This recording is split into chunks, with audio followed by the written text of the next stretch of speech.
prostate is a non-prescription formula guaranteed to reduce the symptoms of your enlarged prostate. It's yours free. Pay only shipping and handling. Just call 1-800-952-3467. In clinical trials, the ingredient in Super Beta Prostate was shown to reduce urges to use the bathroom, speed up bathroom trips, reduce waking at night to go, and improve quality of life. This Super Beta Prostate free offer is for listeners of this station, but it won't last. Don't wait. Just call 1-800-952-3467. That's 1-800-952-3467. Call 1-800-952-3467. Tonight, Walt Disney World and Disneyland cast members are getting shanghaied, and it's not even over a holiday gift this year. If you are holding out hope for a Blackbeard's Ghost Vinylmation, you may actually have some hope. Probably not. We're playing WDWNT, the dating game, if everyone shows up this week. And we discussed the most boring things at Walt Disney World. And no, Lou Mangello is not an acceptable answer, panelists. But you've read WDW News Today now. You'll listen to WDW News Tonight.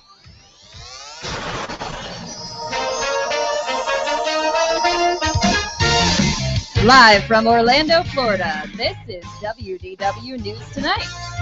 Now, here are your hosts, Tom Corless and Nick LoCicero. Yay, applause! Yay! Oh, yeah. Studio audience in full effect. They're quiet tonight. Yeah. They're a little shy. Good evening, ladies and gentlemen. I'm Tom Corless, and you're not welcome to WDW News Tonight. Nick LoCicero joining me. There's someone else in there, Nick.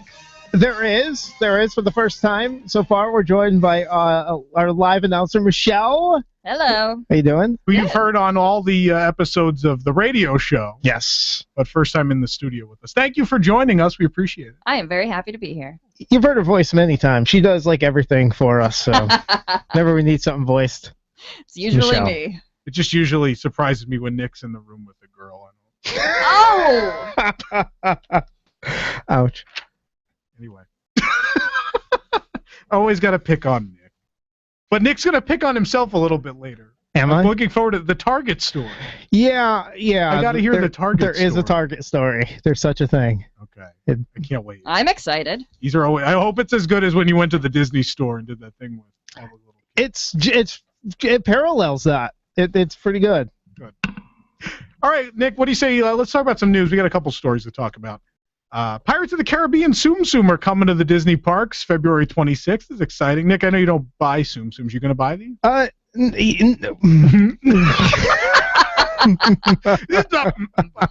think so. I think I'll buy some of these, the Star Wars ones. I like them. Yeah, I mean, there's a lot of. I have a lot of friends that are just Tsum Tsum crazy. They stay up till midnight, to jump on the Disney store. They never sell out that.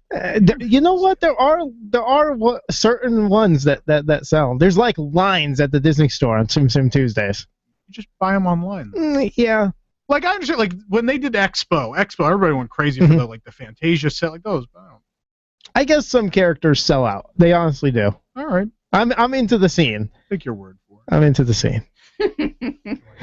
This new collection of 7. 7? Yeah, 7. 3-inch plush was created especially for the Disney parks. The characters include fan favorites such as the dog with the keys, a skeleton, and the captain. Conspicuously missing the black pirate. I debated for a while. I debated if we were going to do that. I said it, so it's there. Look, they're so new. They didn't make the production cut there. When they decided to make these Tsum Tsums. Yeah. With the release, additional Disney merchandise locations will begin carrying Tsum Tsum, most of which you've probably never realized existed. So, Nick, I want to play a quick game with you, if that's all right. Yeah, I'm excited. Okay, so let's play, Nick. Where in the world are these Tsum Tsum locations? All right, so to give you an idea, so the first one, I'll do this first one because neither of us have been to Alani. Kalipa's store at Alani is going to have them. All right. So here's some stores at Disneyland. You tell me where they are. The first one's easy. World of Disney. Downtown Disney District. Yeah. Teas, hats, and tattoos. Well, I bet you that's on Paradise Pier. It is. Where exactly? Oh, where exactly? Yeah, where next to Magoo's or whatever that is. I'll give you that one. It's in the back. It's that string of stores. The Strong Man is there. Yeah. The Gag Factory. Oh, that's in Toontown. All right, Walt Disney World, easy one. Once Upon a Toy. Shops at the airport. You get Tsum Tsum at the airport. Oh, wow. All right, here are the fun ones. Orlando and Anaheim, or Orlando and Orlando LA? International. I'm at Disney World now. I'm sorry. Yeah. So Once Upon a Toy at Walt Disney World. The shops at the airport. Curtain Call Collectibles. Curtain Call Collectibles. I'd have to think that's studios. Nope. No. We're in the wrong park. Curtain Call. I bet you don't even know this store exists. Yeah, maybe not. Definitely not Epcot. I'm going to say Magic Kingdom, and it's probably in Fantasyland. Nope. No. Curtain Call. I'm gonna give it to you. You know when you go to meet Mickey at Town Square Theater? Oh. There's an exit shop. Yep. I never knew what that was called. For whatever reason, that's where they're putting them. Is that just called Curtain Call after the retheming? Curtain Call Collectibles. There wasn't a store there. There wasn't a store. So there. no, you're I thinking guess of right. the lobby is not Curtain Call Collectibles. Oh. It's that weird thing on the side. Yep. Yeah, exit through. Yeah. Image Works at Epcot. Right. You know where that Figment. is. Beverly Sunset. That would be probably on Sunset Boulevard in studios. Where on Sunset Boulevard? Right next to Turkey Legs. You're close. But next to Turkey Legs is Real Vogue. It is. So Beverly Sunset is actually Sweet Spells, and then there's like this weird 12 feet of shop between that's Beverly Sunset, and then it becomes Real Vogue, even though they're all technically one store. Used to be Villains in Vogue. Yeah, Real Vogue. And Chester and Hester's Dinosaur Treasures, which I don't have to ask you that one. But Favorite. a couple of these stores are really, really odd. But To have Tsum Tsum in? Yeah. I think it's an odd choice. Why not put them where people are going to go? But, I guess they learned their lesson with Vinylmation when they threw those in every store, as you can attest to. Yeah. Guests can also order the Tsum Tsum from the free Disney Shop Disney Parks app and as well the online store. On Friday, Disney's releasing, talk about more merchandise, those classic live-action film Vinylmation. What's the name of the series, Nick? They have a name. Movieland. Movieland. The series includes figures from The Black Hole, The Rocketeer, 20,000 Leagues Under the Sea, Tron, The Shaggy Dog, Condor Man, look it up, kids, and Pirates of the Caribbean. Pirates of the Caribbean. One of these things is not like the other. That's not a classic.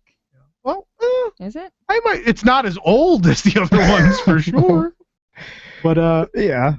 I don't know. I guess they put Jack Sparrow in so they won't have to name the Financial Failure series. Thank you for the pity laugh. I appreciate it.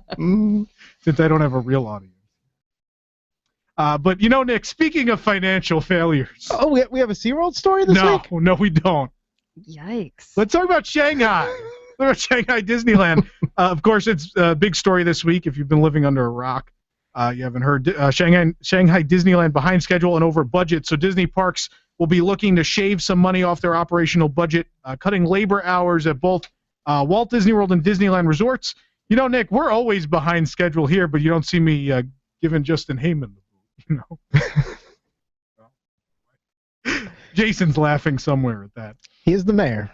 Yeah. According to inside sources, the Disneyland Resort saw a 20% cut in labor costs from non-profit locations starting at the beginning of the month. This includes positions such as attractions, guest relations, custodial, entertainment, and more. Walt Disney World is going to see similar cuts starting in the next week, such as the cut of the front desk curbside greeters at all resorts. All front desk and concierge cast members are also going to be offered only up to 32 hours a week once the cuts are in effect. This is going to apply to other departments as well. We cannot confirm those departments at this time, but I have been messaged by several cast members this week in other departments, food and beverage, all over the place. Did you know some concierge people, Michelle? I love those. Oh, you seem like very the sad. greeters. Right. I love the greeters. Yeah. They make you feel welcome. You do. Yeah. We called one the Greetinator. Greetinator. Who's the Greetinator? The one at the yacht club. So the lady to the gentleman. So the lady to the gentleman. He was the Greetinator. And of course, there's who doesn't love Richard at the Grand Floridian? Yes. Been there my whole life. Some other cuts, entertainment cuts are coming as well, such as the removal of the second Fantasmic show on evenings until Easter week, and only one nightly performance every night of the Main Street Electrical Parade. Although I'm happy about that. Through the entire month, a month which is typically quite busy thanks to spring break and Easter falling in the month as well this year. Other entertainment cuts have been rumored, such as various character meet and greet experiences being permanently removed, but none have been confirmed yet. Disney hasn't made any comment just yet. But again, this isn't the first shakeup thanks to Shanghai. You may remember we talked about the Walt Disney Imagineering shakeup, where some people got let go and Bob Weiss got put in charge of things and all that kind of fun stuff. But interesting, there's a lot of talk among cast members. A lot of them are trying to figure out what to do. Obviously, a lot of them count on 40 hours or more a week, or the entertainment cast members count on the extra hours from working that second parade or whatever, to make a living every week. So everyone's kind of freaking out right now. So yeah, I saw a lot of chatter on social media about this. Yeah. Cast members freaking out. Yeah. So we'll see what happens. Disney has still not come out and made a statement. It sounds like the major news outlets are going to pick up the story the next day or two. So we'll see what happens at that point. What sort of domino effect we cause this time. Oh, yeah. I love causing trouble. Anyway, move on to our next story. Say goodbye to Zoe and Pickles, which I originally thought was a blog about a girl who goes to Chick-fil-A. And no, it's not a show on Disney XD either, apparently. But I swear that's what I thought it was when I saw this story. yeah, Like, I think I watched that show. Oh. Zoe and Pickles, is that on after Maddie and Live and Maddie. Liv and Maddie? I don't know what you're talking about. Disney Tag is going to be getting its own shop at the Marketplace Co-op at Disney Springs starting March 11th, replacing the shop for tweens known as Zoe and Pickles. Tag, of course, stands for Travel Accessories Gear. Nick, have you seen this line? I'm pretty excited. I feel like I want the luggage. I want a couple other things I'm excited about. Yeah, maybe Tag should stand for Tom Acquires Garbage. Are you saying this is garbage?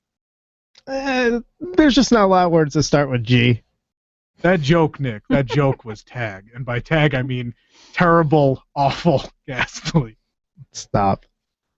Let's stop. I definitely can see you. You can't see it, but Michelle just laughed. she's at it. I definitely can I was see trying you not to. going everywhere with this luggage, though. I like the luggage. I need a new bag, so I'm going to buy the luggage. I know. I like some of the other stuff. Collapsible cup. Collapsible cup's a cool idea. I don't even know what that is. I love collapsible Do you really? cups. I can't say it, but I love them. What the title says, Nick. It's a cup that collapses. Do I really need a cup that portable? You can, yeah. It's helpful if you're running And or okay. if you have a dog and you want to give them some water. I've seen people take them out when they do the drink service on the flights. Oh. Yeah, instead of the plastic cups, like they get handed the can of soda or whatever, and they pour it in the collapsible cup. Cool. There you go. Next story. After 10 years, Dream Along with Mickey is going to come to an end at the Magic Kingdom. It's the longest running of any of the shows ever performed on the Cinderella Castle forecourt stage. Hard to believe, but that was actually just before Avatar was announced for Animal Kingdom.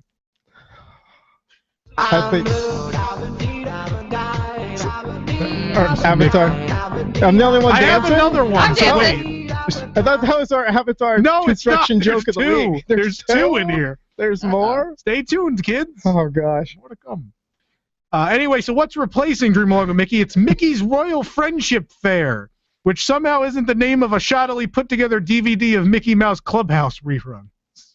Wow. I don't know about that. You guys need like a ding, like a rim shot or something. I told you. Only when it deserves one. Told you. I'm very stingy with my... There you go. You need, as Michael Scott would say, you need I'm very stingy with my rim shots. No comment. Apparently, but Mickey... Your head's out of the gutter. Mickey's Royal Friendship Fair.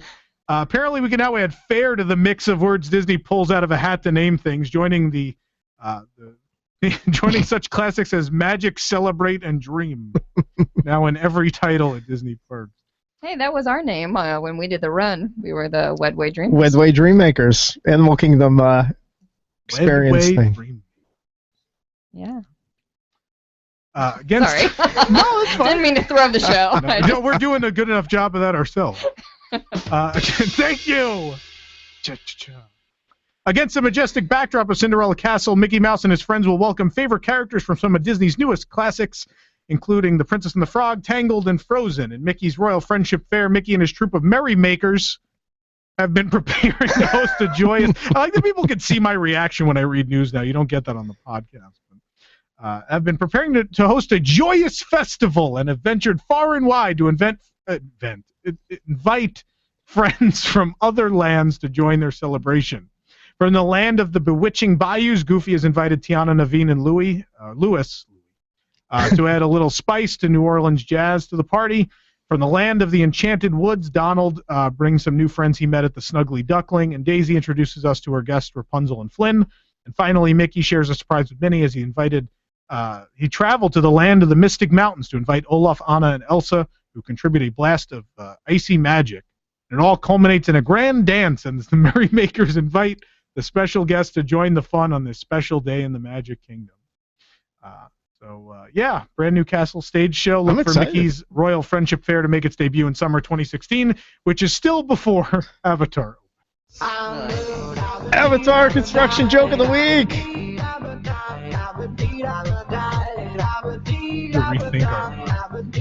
That's the news.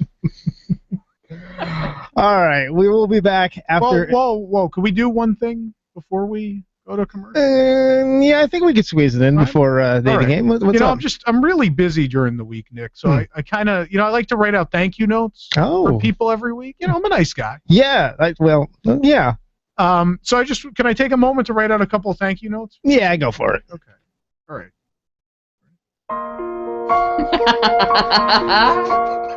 You're so stupid.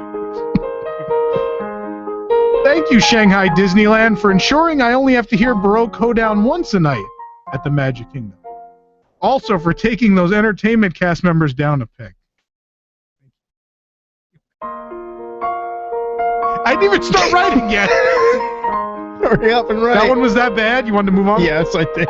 Thank you, Tsum Tsums, for being the first pill-shaped thing it's okay to overdose on.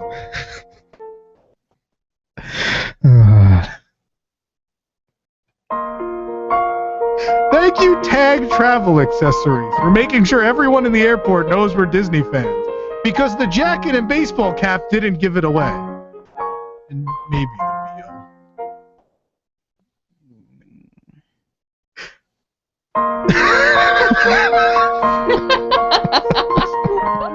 Thank you, Mouse Mingle, for being the least functional dating website ever built.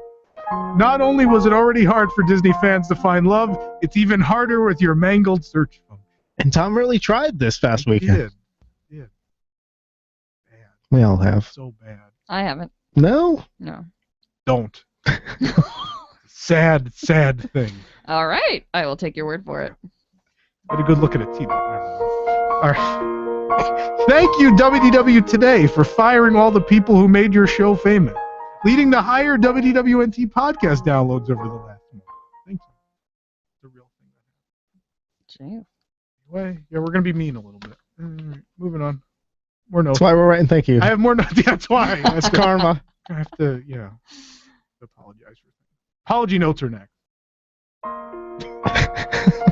Thank you, Star Wars, for not making us wait more than a day to see a clip from Episode 8. Because if there's one thing we won't see for a while, it's another Star Wars movie. Well, at least another one with a number in it. One.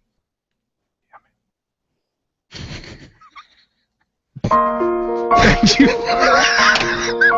At least we find you funny. Yeah, gotta be somebody.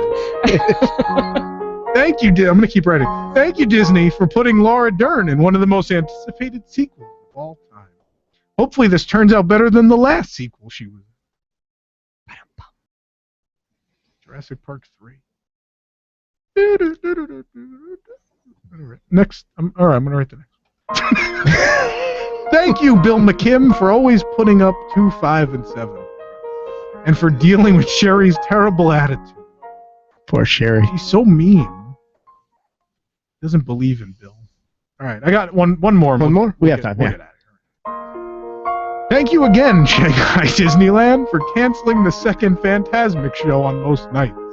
Now we can go sit at Sunset Ranch around showtime, wait for the announcement that the show is full, and then point and laugh at the people still trying to get in. All right, I'll put those in envelopes later. Yes, you go send those out for you. All right, well, coming up on WDW News Tonight, Tom and Nick are angry about things, the very first edition of WDWNT, the dating game, and another embarrassing story from... There you go. Yet another embarrassing story from Nick. Buttons are touchy.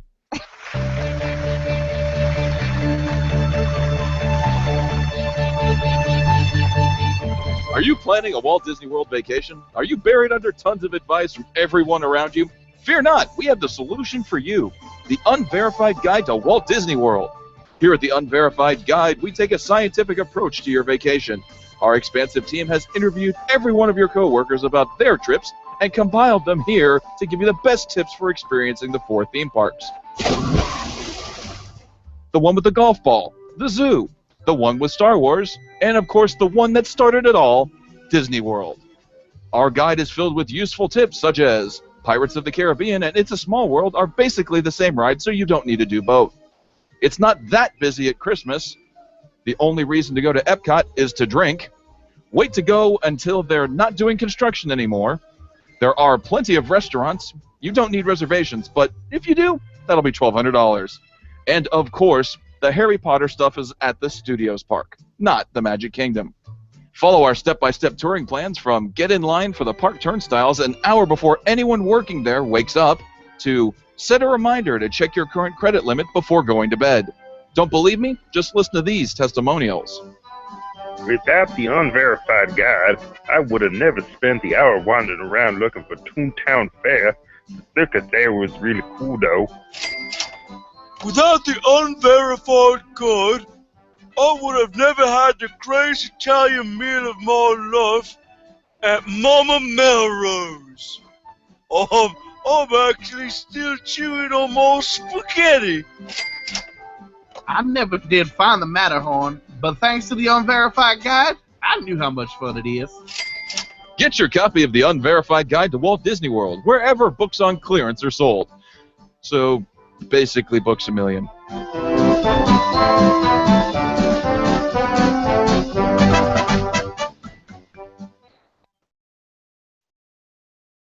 We're your hometown station, 1520 WBZW. Hi, Bill Files here, GM of Salem Media Group Orlando.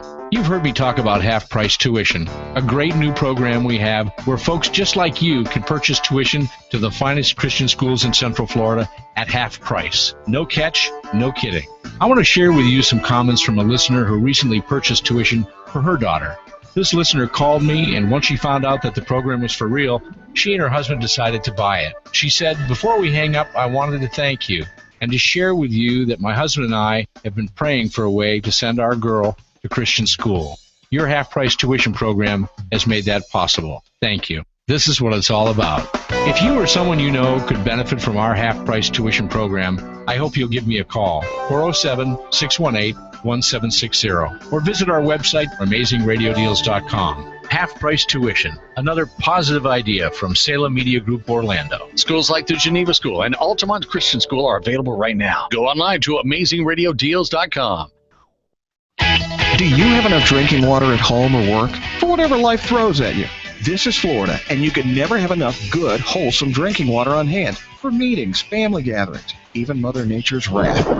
Be prepared with Carolina Highland Mountain Spring Water delivered directly to your home or business. Call 407-851-7144 or online at carolinabottledwater.com. There are no delivery fees, no contracts, and now take advantage of their Be Prepared delivery special in individual bottles, dispensers, and coolers. The purest water delivered to your doorstep. Guaranteed. Get started now. Call 407-851-7144, 407-851-7144, or online at carolinabottledwater.com. Refreshing taste, unrivaled purity, the healthier choice for home or office. Carolina's Highland Mountain Spring Water. Call 407-851-7144, online at carolinabottledwater.com. Refresh today. Are you worried about losing your home to foreclosure? If you've been threatened with foreclosure or received legal papers from your bank, you have approximately 30 days to respond. If you do not respond, you could lose your home. You have rights. Act now to protect your rights. You can stay in your home. Many times you can even modify your loan. The bottom line is you can get past this, but you must act right now. Call National Foreclosure Defense right now at 800-989-1838, 800-989-1838. If you've been served by your bank and you're worried about losing your home to foreclosure, now is the time to fight back and save your home. Time is limited, so call right now. 800-989-1838, 800-989-1838. Call the professionals at National Foreclosure Defense right now. 800-989-1838.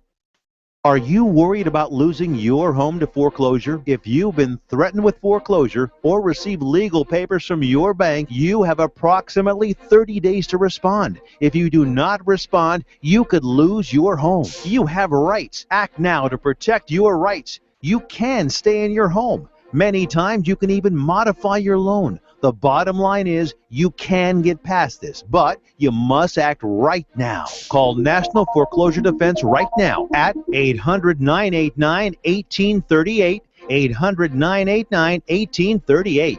If you've been served by your bank and you're worried about losing your home to foreclosure, now is the time to fight back and save your home. Time is limited, so call right now. 800-989-1838, 800-989-1838. Call the professionals at National Foreclosure Defense right now. 800-989-1838. What color is that? Avocado green. The entire kitchen is avocado green. I know. My grandmother's kitchen was avocado green. I know. I hated that kitchen. I know. What about the bath? Is it avocado green as well? Nope, it's canary yellow. Does your kitchen or bathroom need a makeover? Hi, this is Mick Dolan. When you're remodeling your kitchen and bath, you need it done on time and on budget. One-to-One Kitchen and Bath can help from start to finish. Not sure what style and look you'd like? One-to-One Kitchen and Bath offers free design service, so you can see a 3D model before you buy. Just need cabinets, countertops, and flooring? Then One-to-One Kitchen and Bath has you covered. Always on time with the highest quality products.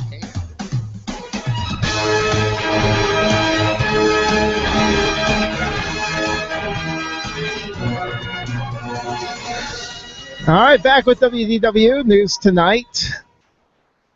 And we do have our dating game contestants on hold. We'll be getting to the dating game. It's going to really happen. This is unbelievable. It is.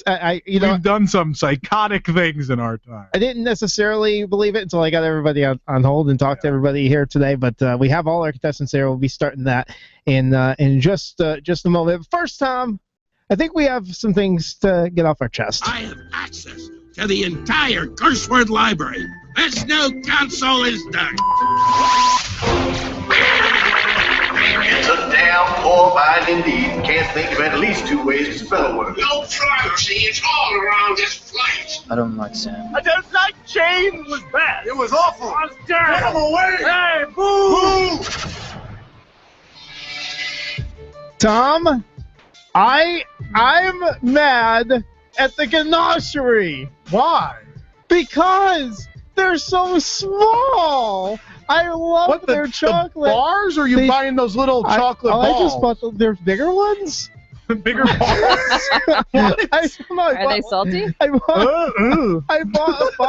didn't buy balls. I bought squares. The squares. Did you buy like the Star Wars box? I can see you buying No, I didn't buy. There's a Star Wars chocolate bar. So do they have big sizes of those? The chocolates? There's like a box that has like 5 of those bars. But maybe I'm not so mad. Because I like it so much, and they're these little tiny squares of chocolate. You have to buy like 80 of them to be satisfying. They are expensive. I think maybe they're just trying not to price people out. You know why they're expensive? That's another thing that makes me mad. Like handmade. Well, they're not only handmade, they give you a box that's like handcrafted and wrapped, and like it's this very expensive More box. or less cast members than the Blue Milkshake at Hollywood Studios. How many people are involved here? Give me an over-under. 3, okay. Probably. One took my order, one wrapped them in the box, and one checked me out. But the box, look, I'll take a crappy box. Give me more chocolate for the price. One checked you out, huh? Yes. Nick, you know what I'm angry about? And we had this conversation. What are you mad at? What I'm angry about? Star Wars Launch Bay is a wonderful place. It is. It is. But let's face it, the people who go in there are like me and Nick. They're fairly nerdy looking people. Hey. A majority which are male. Okay. So what Walt Disney World has done, I don't know if this is a conscious effort, but it certainly seems like it. There are the most undoubtedly attractive female cast members working at and it's almost exclusively who works there. Nick, you saw this. Am I right or wrong? You're very right. It's crazy. It's nuts. It's psychotic. It's mind-blowing. So I'm angry because obviously, like, someone at studios and casting thinks this is funny. I don't know why this upsets you. It does, because someone at studios is trying to, like, pick on these poor nerdy people who just want to meet Kylo Ren and make a stupid SNL reference to a bit that wasn't even that funny. And they got to go in there and be shamed by these beautiful women who are working in Launch Bay. You know what I think? I think what we should do, like, I think would make a lot of money for charity. We should do a calendar. It should be like the girls of Launch Bay. Oh, my. So if anyone who works at Launch Bay, if you're a female who works at Launch Bay, you want to send us an email, Tom at WDWNT.com. I'm ready for that to launch. Heyo. Love it. And we were worried about saying that word last week, right? What, did you just break something? What are you doing? Dropping things. I don't know. Getting nervous because we're talking about women. I was thinking about the calendar. Shaking. I can't function. All right, you ready to do this? As ready as we're ever going to be. There we go. From Orlando, the theme park capital of the world, in color. Wait, what? This is a Disney-themed game, and it's not 1967. Ah, that's better. From Orlando, the theme park capital of the world, it's WDWNT, the dating game, where Disney fans try to find their rainbow connection. Now, here's your host of the dating game, Tom Corless. Thank you, Michelle. Welcome to the dating game, ladies and gentlemen, which this week at last sees the light of the... Get it? Last. Oh, no, I do get it now. Yeah. There's a rim shot written in there. Two things at once. Late. So we'll introduce our contestants in a moment, but first a word from our sponsor who's making this game possible. Are your Disney collectibles feeling a bit That's lonely Nick's these right, days? and you're going to have to get used to it. Live TV. There's a damn poor finding. Never mind. Theme Park Connection is more than just the leader in theme park memorabilia. Think of them as the ultimate matchmaker for you and that special item that is missing from the collectible display case in your heart. Theme Park Connection has the items that will cause love at first sight. Visit them at their incredible Orlando retail location near the Florida Mall or online at themeparkconnection.com. That's like the romantic comedy about my life. It's me and collectibles. Nick, too. It's true. Thank you, Michelle. Now, let's go ahead and introduce our three eligible bachelors for tonight's game. This is really... I'm always surprised when things are well produced on this show. I know. Suitor number one is a database administrator from Indianapolis, Indiana. Please welcome CJ.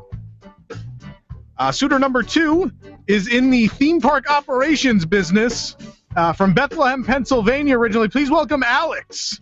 And suitor number three is a teacher from Northford, Connecticut. Please welcome Brett to the program. Applause, yay! Applause, yay! Nick on the soundboard, yay! For no expense. Why don't you put the drops over here and I'll just hit them next time? She's offering to do your job. Wow. You can't handle your job, Nick. She'd be happy to take it. So good luck It's not to my our... fault they're not clapping. Good luck to our three bachelors. We've kept our young lady from hearing the bachelor introductions at this Not point. really. Hopefully, no. Thanks. Good job, Nick. But let's bring her on the show right now.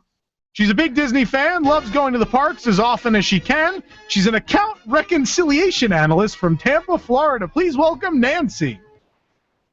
You have the applause? No. There, it's kind of. You got the applause. Hi, Nancy. Do we have Nancy? Hello. Oh. Do you have the radio, the stream off on your computer? I will now. Yeah. Yep. All right, we'll try that again. Let me know when you got that all set.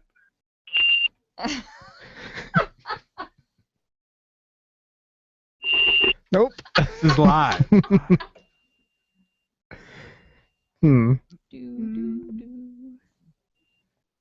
Drink out of my mug. That's why. Oh, there. Oh, I think we might have it now. Nancy? Yes? Nope. That is crazy. Is it on her phone? Not sure. You have everything off, Nancy? I do now. All right. I don't know what that is. Let me try. All right. Let me try hanging up on Nancy. I'm going to call her right back. See if it's the line. I don't know. We'll waste time. Somehow we'll figure out something to talk about in the chat. What's going on in the chat right now?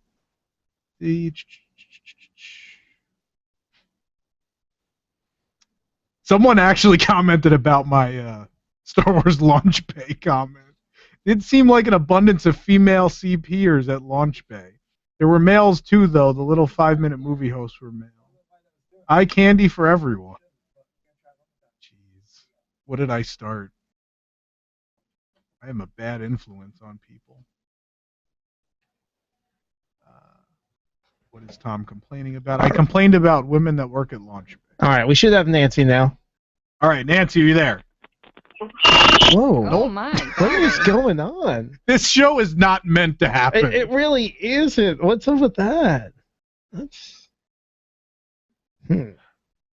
Live, the fun of live broadcast. Hello? Nancy? Yeah. No, it's white. It's got to be her phone. Yeah, I don't know. Do you need a landline? Is that the thing? I don't know. Anyone have a landline? Let's try to talk to the guys. Brett, are you there? Yep, I'm here. Yeah, see, the guys are coming through. Guys are fine. My friend Melinda has offered to come fix our board for us. She. Nick's going to try and figure this out. Yeah, I mean... This game's never going to happen.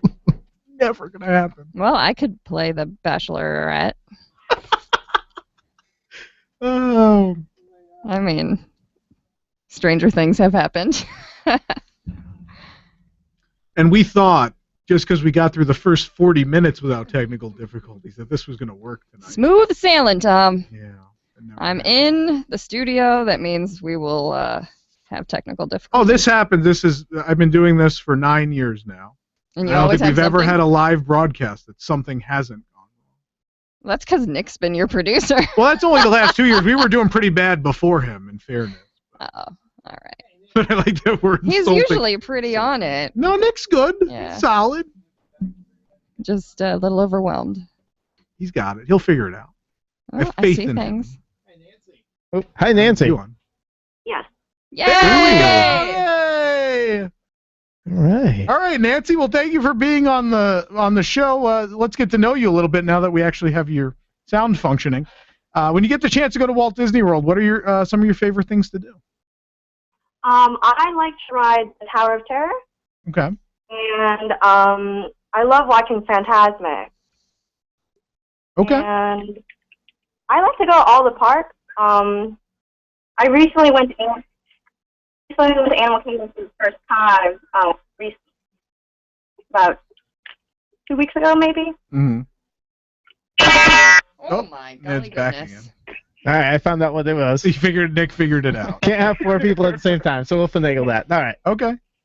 And so we got to ask Nancy, what made you want to sign up for WDWNT, the dating game? It sounded fun. It does. It does on paper. No, I'm fine. That was this stuff. Look, we at this radio station, we've never had a reason to put 4 people on the air at the same time. That's Tom always pushing the boundaries. We realize now. I got to talk to my engineer and say, hey, make this happen. For that show that's on at 9 o'clock. I'm sure he'll be ecstatic. All right. Well, thank you, Nancy. Now we're going to go ahead and ask our 3 bachelors, not all at the same time, thanks to the limitations of the radio station, to say hello, so we can find out how they see how they you could get a listen to them for the first time. Bachelor number 1, say hello to Nancy. Hi, Nancy. My name is CJ. I am a professional database administrator, a semi-professional podcaster, an aspiring fantasy author, and a lover of all things Disney. Also, I'm from Tampa as well. Funny, I'm a semi-professional podcaster as well. Moving on. Thank you, CJ. Bachelor number 2, Alex. Pleasure to meet you, Nancy. My name is Alex. I am a team part operation at Universal. Bit of a Disney nut out of everyone else here. Kind of a gamer, overall kind of geek, like the cosplay, and just have a good time. All right, thank you, Alex. And Bachelor number 3, Brett. Hi, Nancy. This is Brett. I'm a teacher up in New England area. I'm a former Disney cast member, and if you're looking for your Prince Charming, then no need to look any further. Oh, this is going to be amazing. Now, Nancy, it's all up to you. We're gonna get right into this. Let's go ahead and let's ask the first question. Okay. Bachelor number 1. I like to book fast passes for the attractions, but sometimes you still have to wait. What would you do to keep us entertained while waiting to board the attraction? Well, singing jaunty musicals always passes the time well, and also gets people away from you. That was CJ, right? Okay. Yep. Bachelor number 2. Do I need to repeat the question? No, you're good. Alex, you got the question? I don't think Nick Yes. has. Oh. Sorry, I kind of cut out there for a second. Pass the time, just simply just small talk in a sense, and we just go on from there. I've gotten plenty of good, awesome conversations from saying like, "Oh, we're in Buzz Lightyear. Look at Buzz himself. He's acting really weird lately," and just kind of go off from there. That's true. That's usually the thing. Most of us do. Like, look at what's broken in this queue. Anyway, I can understand that. Bachelor number 3, Brett. To be honest, to pass the time, one of my favorite things to do would probably just people watch. And we make jokes and just have a good time. All right. Nancy, you want to go ahead with your second question? Okay. What land at Magic Kingdom best fits your personality? Bachelor number 2. Well, best fit my personality, I would say, would be Magic Kingdom in a sense, because it's not just... Well, what land at Magic Kingdom? I would say kind of the park entirely as a whole. Like, there's a bit of the future, there's a bit of adventure, there's a bit of frontier fantasy, and I kind of like to be a jack of all trades in a sense, and just don't really stick to one idea, but to kind of do multiple ideas at once. Just have, like, go from one idea like, oh, the future, to simply just go on an adventure and have fun. Bachelor number 3? The land I'd choose probably Frontierland, between Country Bear Jamboree and Splash Mountain and Big Thunder Mountain. I think it includes almost everything you look for, between storytelling and fantasy and thrill. I think it'd be the most entertaining, just like myself. Good answer. That was a really good answer. Bachelor number 1. Definitely would have to say probably Adventureland, because when you take a look at me and you take a look at what we were doing, there's nothing better than a really great adventure. Just so you know, Michelle's taking notes. Whichever guy Nancy doesn't pick. Don't tell everyone. Jeez. I don't know. I'm based on these answers, I might want to go out with one of them. But anyway. All right, let's move on to the third question. Awkward. Yep. The Disney parks are great, but Walt Disney World is a big place. What else would you plan outside of the park for us to do if we spend the day together? Start with Bachelor number 3? Yeah. I think whatever you felt like doing, whether it's going to Blizzard Beach or Typhoon Lagoon or maybe go miniature golfing, anything to just have fun and go at our own pace and just something that's chill. Number 1? There are very few things better than a great romantic dinner at the California Grill. I want to go. Bachelor, what are we on? Bachelor 2, Alex? Outside of Disney parks in general, there are quite a lot of things to do in the Orlando bubble, I would say. I mean, for one, if you want to go for kind of a high-speed adventure, there is the Grand Prix down the street, as well as there's also the Kissimmee Park, just a pretty nice sky and a very nice little camping trip. And there's always Theme Park Connection as well. Wonderful sponsor, but anyway. That's true. Nothing can stop Tom from plugging. All right, Nancy, your fourth question? Which Disney character you relate to and why? Bachelor number 1. Yep. Bachelor 1. I have to say Stitch. Fun, exciting, but also kind of broken and searching for the place in the world. Number 2. We have 2 on. Yeah, Alex. Alex. I would probably go with Flynn Rider. Not really because of the thieving part. No, more like I'm just looking around, looking for a dream in a sense. I would love to be in a castle. I would love that view, and so just looking around, going with some people, and trying to find my dream. And number 3. I'd have to say Woody from Toy Story, because I like to think of myself as a leader, but most importantly, I'm loyal, just like Woody, and I'll never forget those who were close to me. All right, Nancy, your next question. Okay. How do you like to make each visit to the parks magical? Bachelor 2. I personally love the Streetmosphere on Main Street, like the Dapper Dans, the Main Street Philharmonic, just seeing them as they pass by, just listen to some of their jams, or if there's a barbershop quartet, just sing along with them. Outside of that, the park's always nice, but you can get a different view from anywhere in the park, especially in Fantasyland. Get the surround sound fireworks. Number 3. To make it most magical, I think it just has to go with the mindset that you enter it with. You just have to let go of being an adult and channel your inner child, and don't try and rush and get everything in. Just go at your own pace and see what you want to see. Number 1.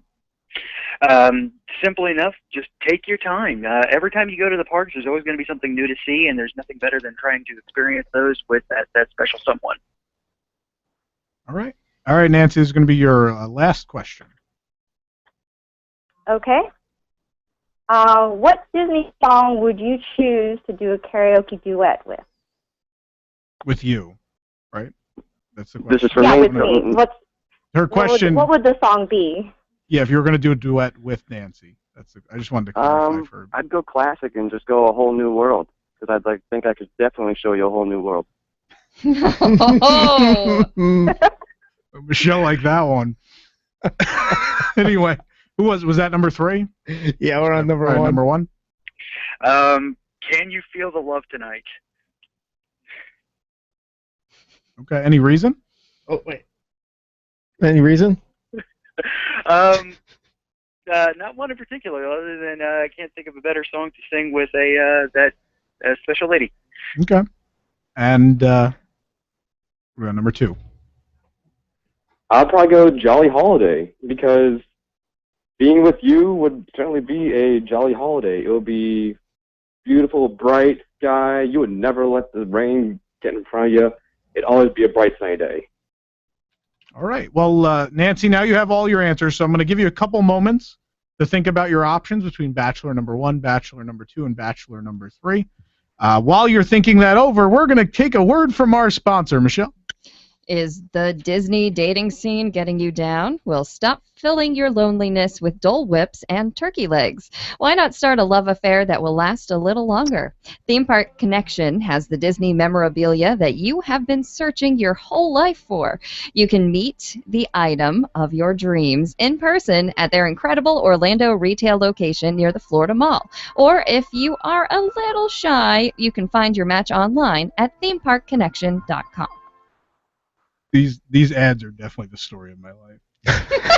Like an unreal flashback of the last one telling me I'm never going to love stuff as much as you do. But anyway. Yeah. Oh, all right. Well, thank you, Michelle, anyway. That really happened, didn't it? It did. That was a line. Yeah. I'm never going to love Hollywood studios or stuff as much as you do. It was a real thing that was said. But anyway. Nancy, all right. You've had some time to think about it. Do you have an answer? Do you have one picked out? I think I do. Okay, who's it going to be? I would like to meet Bachelor number 3. Bachelor number 3, which of course is Brett. After I check the sheet, because I can't remember anyone's name. So, why? Any particular reason why you chose Bachelor number 3? I like a lot of his answers. I've given a lot of thought to what kind of responses I would like to hear that I feel would be an ideal match. Okay, fair enough. Well, I'd like to number 1 thank the other 2 bachelors that were not chosen, bachelors 1 and 2, thank you very much for your time. But you're not going to leave here empty-handed. We're going to go ahead and send you something courtesy of Theme Park Connection, our wonderful sponsors, so you can fill your life with stuff just like Tom and Nick. And boy, but thank you, boys, very much. If we play again, boys, we'll keep you in the pool, though. We'll help you out. And we'll pass your number on to Michelle. Yes. There you go. Thanks. Oh, boy. So, again, yeah, all of our contestants are going to be going home with a prize. Now, let's Bachelor number 3, who was the one that was chosen, Brett. Go ahead and say hi to Nancy. Brett, say hi to each other. Nancy, how are Hello. you? Thank you for I'm good. choosing How me. are you? You're very welcome. So what we're going to be doing is Nancy and Brett are going to be going on a dinner date at Walt Disney World, courtesy of Tom Corless's checkbook. The things I agree to. So we'll get that all figured out. Nick will get your Nick has your information. We're going to get that all figured out. And we'll check in on that sometime in the future. We're gonna go ahead and cover that. We'll give you updates on how Nancy and Brett are doing. And congratulations to both of you. Hopefully we've done something of value here, and we'll see how this date goes. We'll get this thing all together. Thank you all very much. Absolutely. Sounds like fun. That went much better than I thought, Nick. I think so. Once the phones stopped erupting. Yeah, that was really good. Those guys gave some really good answers. I mean, melt your heart answers. Yeah, no, so Brett was ready, man. I think Brett earned it, man. Yeah, he had some good ones.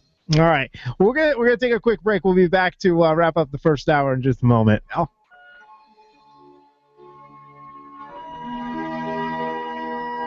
We're your hometown station, 1520 WBZW.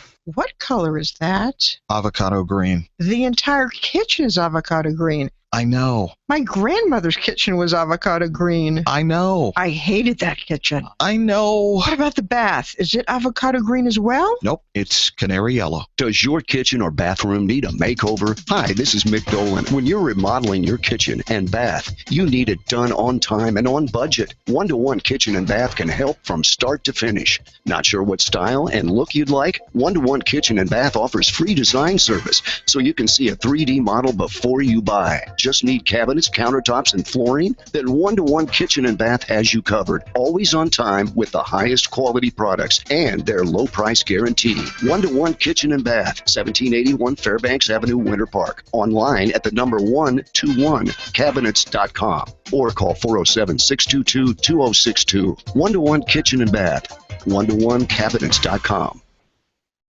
Are you worried about losing your home to foreclosure? If you've been threatened with foreclosure or received legal papers from your bank, you have approximately 30 days to respond. If you do not respond, you could lose your home. You have rights. Act now to protect your rights. You can stay in your home. Many times you can even modify your loan. The bottom line is you can get past this, but you must act right now. Call National Foreclosure Defense right now at 800-989-1838, 800-989-1838.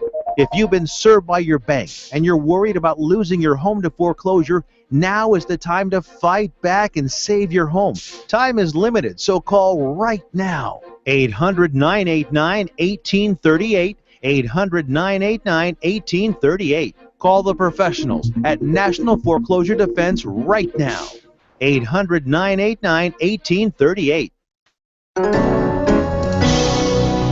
And now it's time for the WDWNT Now Tip of the Week. Now. Yes, advanced dining reservations can be made at Walt Disney World restaurants up to 180 days in advance, but did you know that the credit card guarantee and cancellation policy could be your best friend? Since a 24-hour cancellation is required, if you're having trouble getting a reservation at a particular WDW dining establishment, check frequently throughout the day on the day before you wish to eat there. Cancellations are very common, and even some of the most sought-after reservations at the Vacation Kingdom of the World can be acquired just one day in advance. So for more useful tips and trip planning information, be sure to visit now.wdwnt.com. And that was your WDWNT Now Tip of the Week. Now back to WDW News Tonight. Now.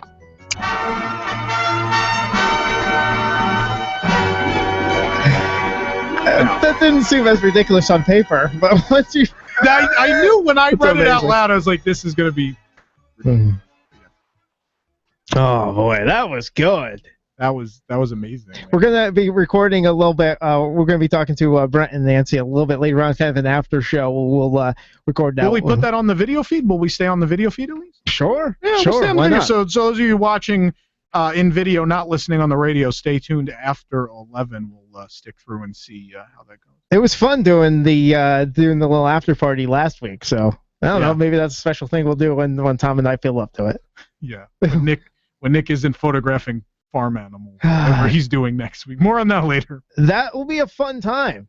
Do we even have time for the Target story now? Yeah, we have time for the Target. So okay. So here's the deal. I like toys. No. And we. Sorry. Her commentary is my favorite thing ever. So here's the deal. I've been going frequently because word on the street is that the new wave of Star Wars Black Series might come out, and the new 3-inch ones should hit the shelves very soon. I need to finish my collection and add my finish my Force Awakens Star Wars action figure collection. And so I'm hitting the rounds, and I was at Target. Ran the Target before work the other day. And there was this really slow family in front of me. Really slow. And they were taking up the entire aisle. Slow were they? They were taking up the entire aisle. So I kind of ran around them, and the dad gave me a weird look, but I ran over to the toy aisle and started looking around. And then all of a sudden I'm shifting through the figures and stuff, and then this little kid comes over, and he's really, really sad, and he actually says, "Mommy, why do all the nerds have to take all the Star Wars action figures and leave none for me?" The worst part about it was the mom then looks at me while I'm looking through the toys and says, "I don't know. Why do the nerds have to look through have to sift through all the action figures and buy them all up?" And I was like, "Are you serious?" I have a couple of similar. I don't think we have time right now. I have a couple of similar stories. It was weird. It was really, really. It was an uncomfortable situation. It was kind of embarrassing. And then, but the kid started, was upset about it. And then the dad was standing there. This was the good part. The dad kind of looked up from what he was doing. He was embarrassed what the mom was doing. He looked up at me with this smirk on his face. He was kind of smiling, not evil, but just oh my God, he's getting it. And I went over to the dad and I said, "Someday this will be your kid." And he laughed at it. I don't think the mom liked it, but anyway, that's my son. I have every right. That's not so. See, usually your stories are funny and I laugh. It's actually kind of sad. We'll be back next hour.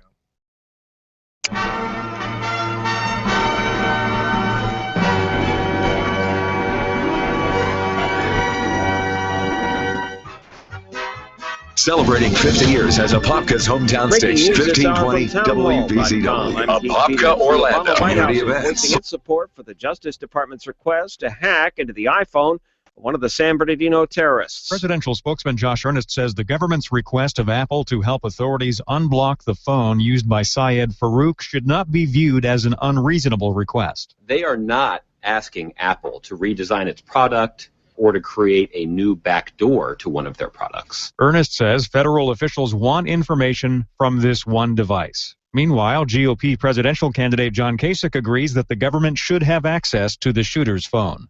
Greg Clugston, the White House. South Carolina Governor Nikki Haley is campaigning alongside Marco Rubio for the first time since endorsing his presidential bid. The Republican governor is campaigning with the Florida senator this evening in suburban Columbia, South Carolina. Help me welcome the next president of the United States. Let's go to the polls on Saturday and move that down the way. Marco Rubio. Some of the GOP candidates were appearing in a town hall forum this evening. Donald Trump appeared on MSNBC. The war of words between Trump and Cruz continued. Cruz dared Donald Trump to carry out his threat of a lawsuit over whether Trump says are false claims against him. John Kasich, Jeb Bush, and Dr. Ben Carson also campaigned in South Carolina. On the Democratic side, Hillary Clinton is praising President Obama and pledging to continue many of his policies as she campaigns in his hometown of Chicago. The former Secretary of State told several hundred people at a Wednesday rally a few miles from Obama's home that she is unapologetic about her loyalty to the president. On Wall Street, the Dow up by 257 points, the Nasdaq rose 98, the S&P advanced 31, and crude oil up $1.62 to $30.66 a barrel. More on these stories at townhall.com.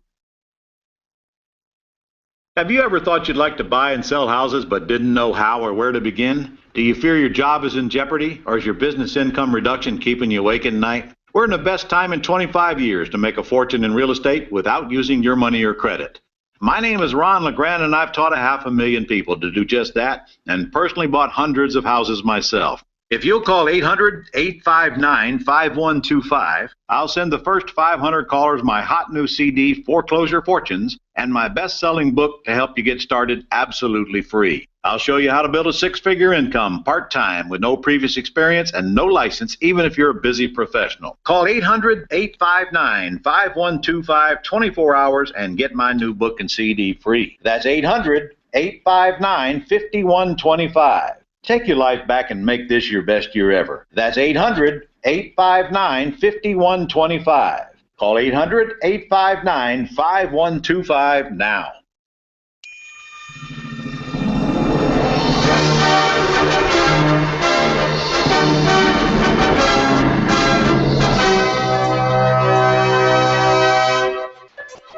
And we're back. Welcome back to WDW News Tonight, Hour 2. Just beginning. Coming up next week, Nick is photographing animals. So we're going to do something a little special next week. We will not be on the radio next week. As part of the WDWNT podcast, we're doing Listener Appreciation Month. We're doing a whole lot of fun stuff. We're actually recording on Sunday and Monday. We're recording segments with a couple of people who are trying out to be new podcast staff and possibly new people who will appear as one of our panelists here on WDW News Tonight as well. That'd be cool. So what we're going to do next Wednesday night in this usual time slot, instead of News Tonight, if you come to listen.wdwnt.com, we're going to run those two segments, and you there in the chat can be our focus group of sorts and let us know what you think about the people who tried out, if you like them, if you didn't, and that will be taken under strong advisement. So the future, the very future of the WDW News Today podcast is kind of in your hands, but you could see what Nick was doing, but his laptop died, so Nick is now... I'm going to be the only one on video again, as usual. I'll walk in there and give the people a thrill. Whoa! I don't know what that means. I crack myself up. Oh. Dancing with Ronald Reagan maybe in there. That's right. Anyway. Did I throw you off? Sorry. It's for ourselves.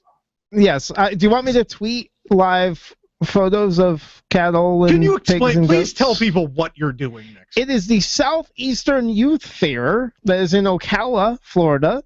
Ocala is it's known for its horses.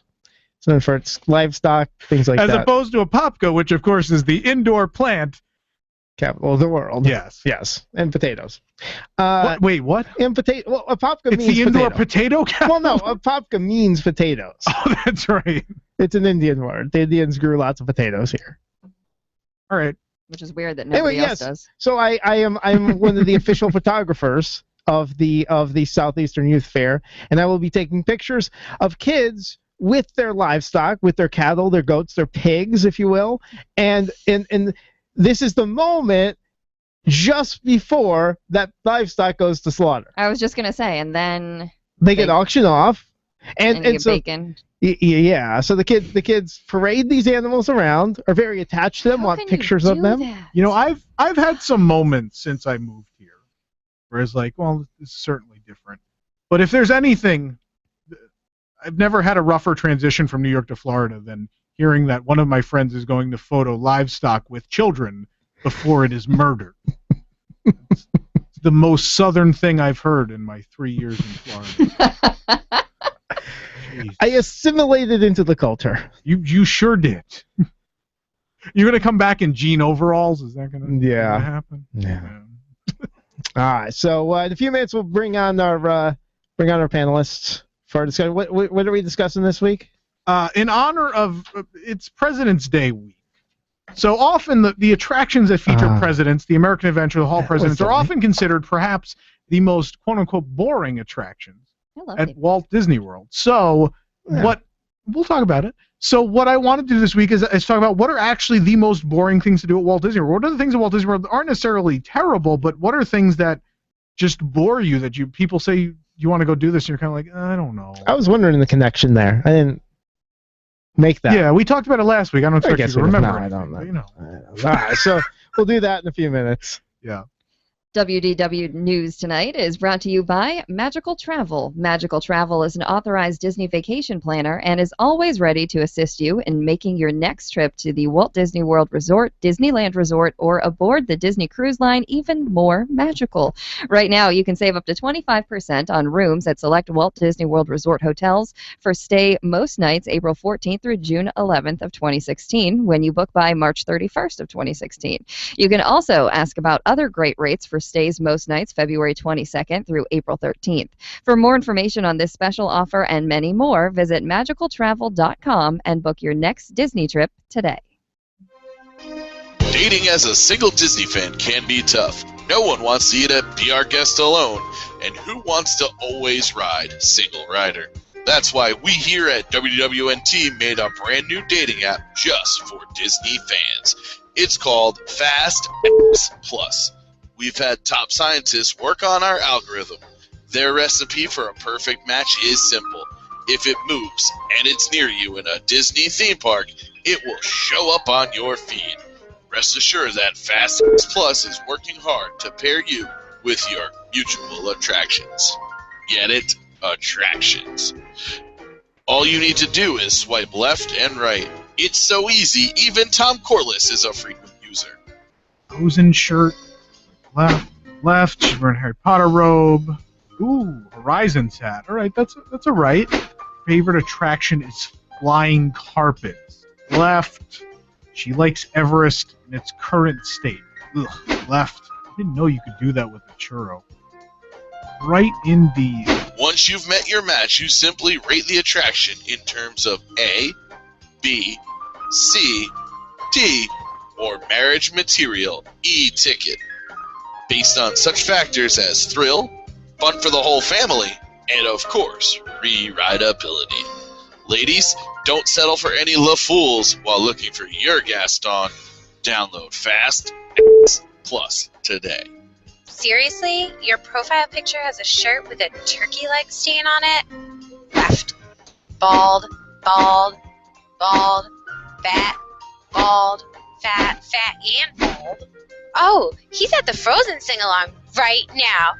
For the first time in forever, I'm swiping right. Fast X Plus moves you to the front of the queue of the Disney dating field. Make your rainbow connection today, because everyone is someone's e-ticket. We're your hometown station, 1520 WBZW. Hi, Bill Files here, GM of Salem Media Group Orlando. You've heard me talk about half-price tuition, a great new program we have where folks just like you can purchase tuition to the finest Christian schools in Central Florida at half price. No catch, no kidding. I want to share with you some comments from a listener who recently purchased tuition for her daughter. This listener called me, and once she found out that the program was for real, she and her husband decided to buy it. She said, "Before we hang up, I wanted to thank you and to share with you that my husband and I have been praying for a way to send our girl to Christian school. Your half-price tuition program has made that possible. Thank you." This is what it's all about. If you or someone you know could benefit from our half-price tuition program, I hope you'll give me a call, 407-618-1760, or visit our website, amazingradiodeals.com. Half-price tuition, another positive idea from Salem Media Group Orlando. Schools like the Geneva School and Altamont Christian School are available right now. Go online to amazingradiodeals.com. If you or someone you love suffers from drug addiction, now is the time to utilize your private health insurance PPO plan. If eligible, receive up to $30,000 or more in substance abuse benefits with low or no out-of-pocket cost. We are the National Treatment Network, the premier drug and alcohol treatment referral service operating 24/7. We help connect you with facilities nationwide that accepts PPO private health insurance for substance abuse. If you have PPO substance abuse coverage and you need immediate admittance to a medical detox or residential rehab treatment center, call us now. Call our live referral helpline today. The call is free. This program is not available to Medicare or Medicaid customers. Call 877-247-1585. 877-247-1585. 877-247-1585. That's 877-247-1585.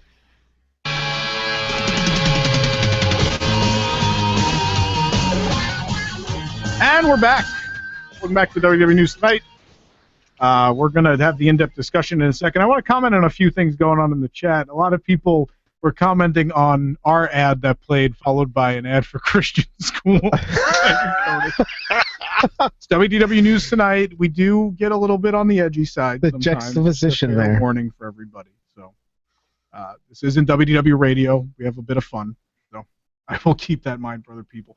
A lot of people said or commenting like See It Relate's never come back. See It Relate's coming back. We will still do See It Relate from time to time. This is not See It Relate. This is something a little different. We have a little bit of fun. We do some serious conversations as well. We do a little bit of everything in this show. It's a completely different beast. But See It Relate will be back. It's still my favorite thing we do. And there is in no way any chance I will never not do that. Excellent. But anyway, let's go ahead. We're going to do our in-depth discussion for this week. So let's bring in our panel. Jason Diffendahl, Ron Deanna, joining us via satellite or whatever you want to call it this week. Jason, what? Can we bring Jason? Jason, I can't see the theater. Well, why not? Your giant sorcerer's hat is blocking the beautiful Chinese theater. What's wrong with that? I'm going to need you to remove your giant hat so we can see the theater. All right. All right, that's much better. There you go. Anyway. Hey, howdy, hey, everybody. Yeah. Ron's there with a big pop vinyl. Aloha.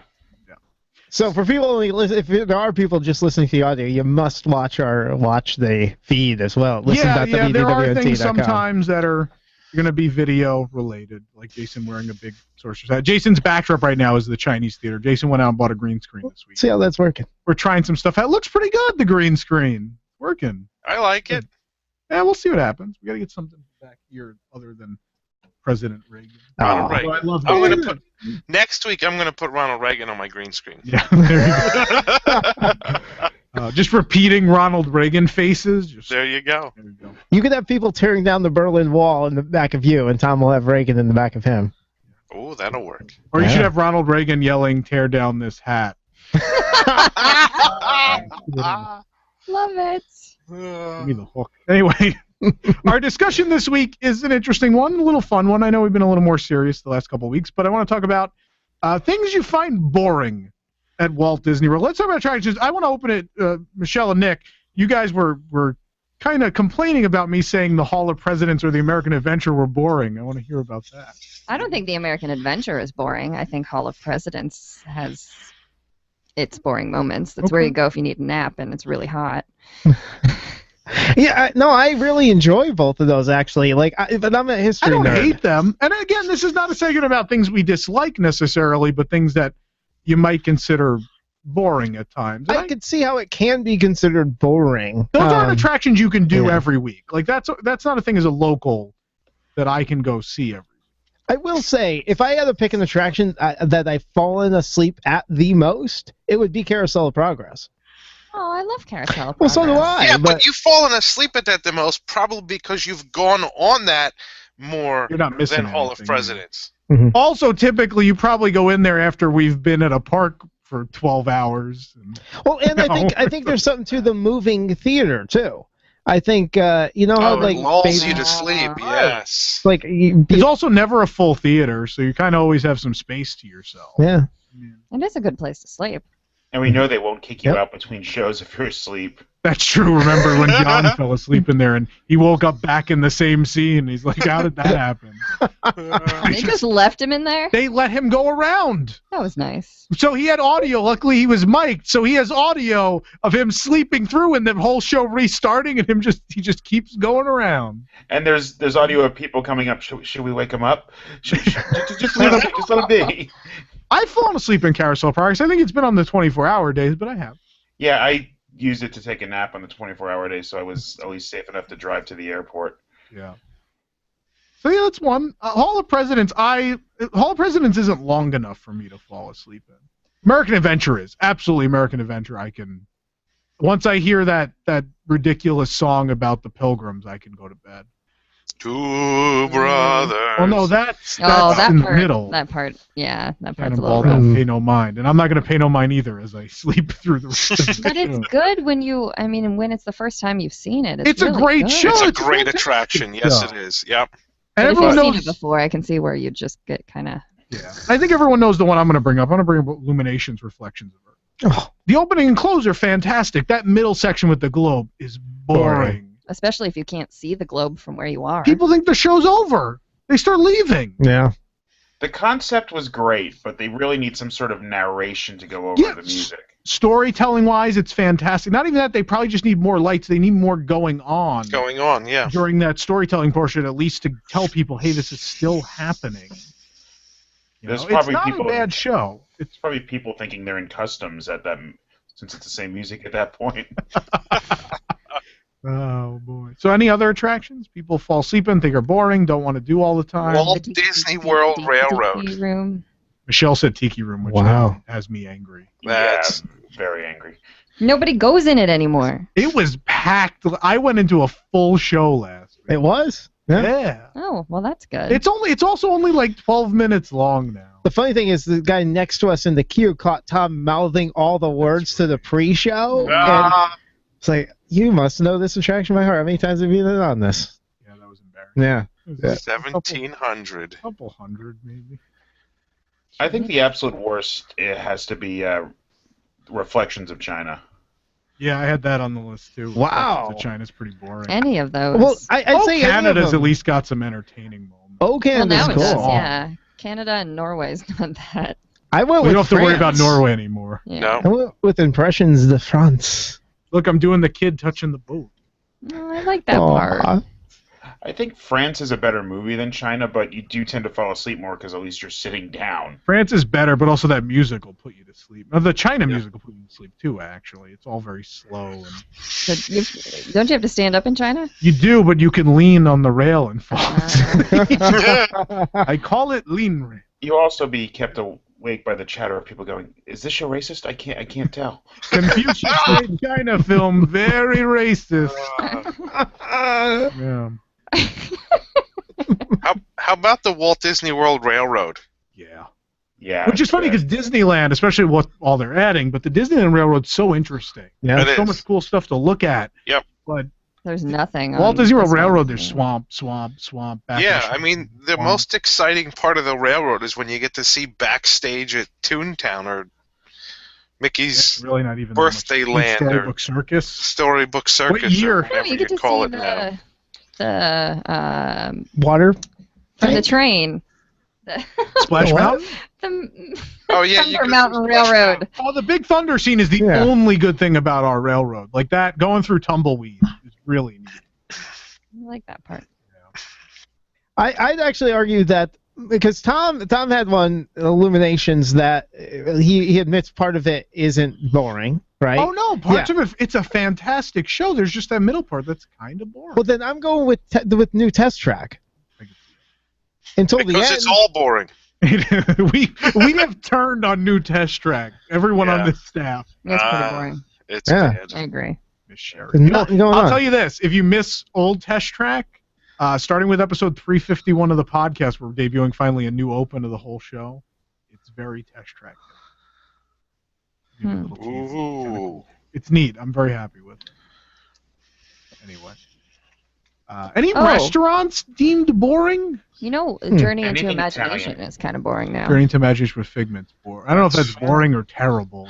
Yeah, it's more like annoying. It's hard to sleep when they're blowing fart smells in It's just not good, I guess. Yeah, it's very bad.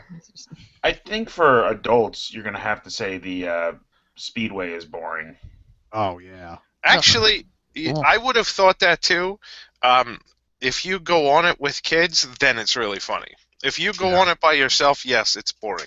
If you go on it with kids, I took my kids on it the last time we went for the first time. They both were old enough to go on it, and I rode with one, and my wife rode with the other on tracks adjacent, and we were having such a blast. It was hilarious. And see, when I ride it, I spend the whole time yelling at the other cars that they've made a horrible mistake. So it's very enjoyable.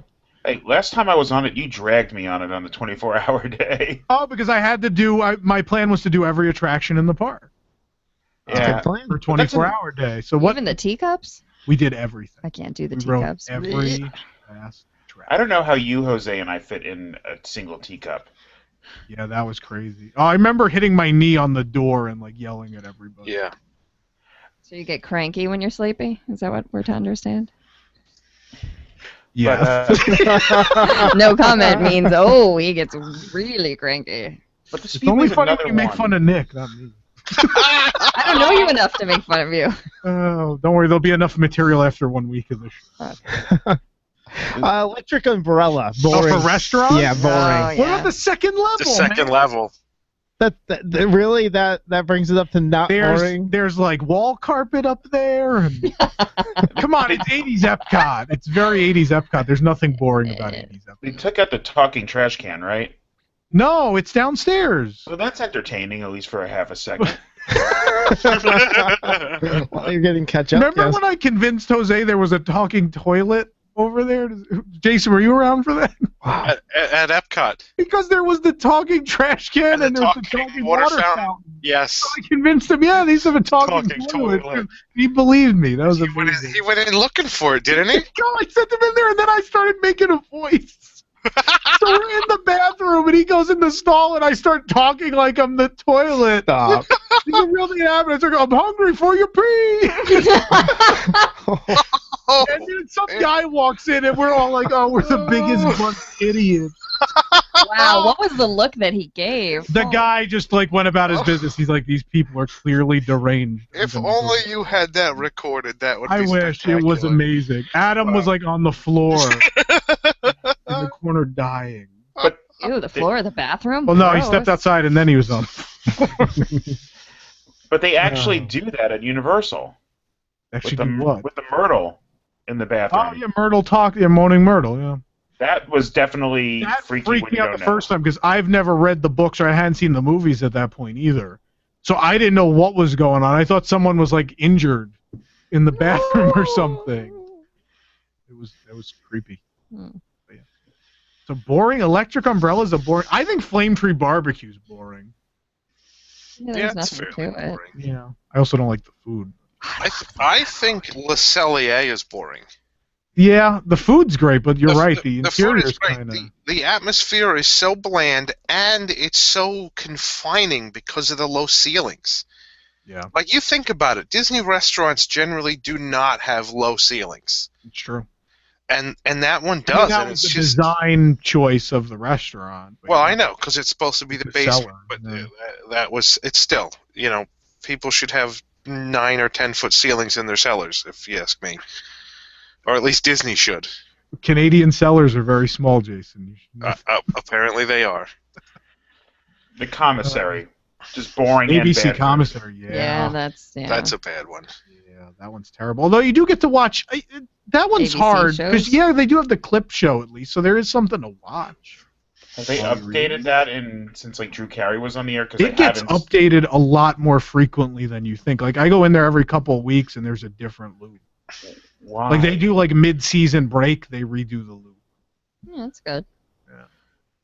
But, yeah, decor-wise, pretty, yeah. Mama Melrose that's across the board terrible. Not just decor, but the inside of that's kind of, I don't. Pizza Planet got that way too, but like as it slowly Gotta died watch when out, they took the man. games out. There are so many people that love Pizza Planet. I can't believe the outpouring of love that thing got. Yeah, makes no sense to me. Unbelievable. I'd rather have a Pizza Hot Pocket. A Pizza Hot Pocket? That would be better than anything at that restaurant. It's probably valid. You know, I ate at Studio Catering Company this weekend, and it was actually really fantastic. And now I'm sad they're closing. I had like some sandwich with horseradish sauce, and the bread was really good. I was surprised. Well, maybe they'll move the food, you know, to somewhere else when they close. I also got upsold on the Lady and the Tramp Red Velvet Cupcake. Because I like Lady and the Tramp, so I bought a cup. Did somebody share it with you? No. No, he didn't have the app. There was no swiping in the app that day, so he had to eat by himself. Eat my cupcake alone. Oh boy.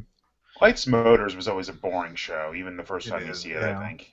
The problem with Lights Motors Action is, unlike Indy, they figured out this formula where they keep you at least entertained between the stunts. Lights Motors Action, they do not keep you entertained. The stunts themselves, the people are very talented. They're very cool. But the 25 minutes of non-action in that show are horrendous. I haven't seen it since I saw it the first time. The first time I saw it, I thought it was cool. It really is a 10-minute show crammed into half an hour. Yeah. It's neat. What's the middle part where they're not doing stunts? They're talking about behind the scenes and how you do stuff. They just talk a lot, yeah. There's a part where Lightning McQueen comes out and kind of chases a gremlin around. Yeah, but that wasn't even there at the beginning. Yeah, we have until April 2nd. Wow. All right, I'll go this weekend. There you go. Yeah. Nick, what are you doing this weekend? Apparently going to Lights Motors Action. Nick's gotta go see Lights Motors. He likes cars. I do. He does. Do you like Lights Motors Action? No. Yeah. Okay. No, it's awful. The only part I like is when they trick the little kid into thinking he's driving the car. But he gets that pin. I need to get the pin. I gotta figure it out. Can we do that?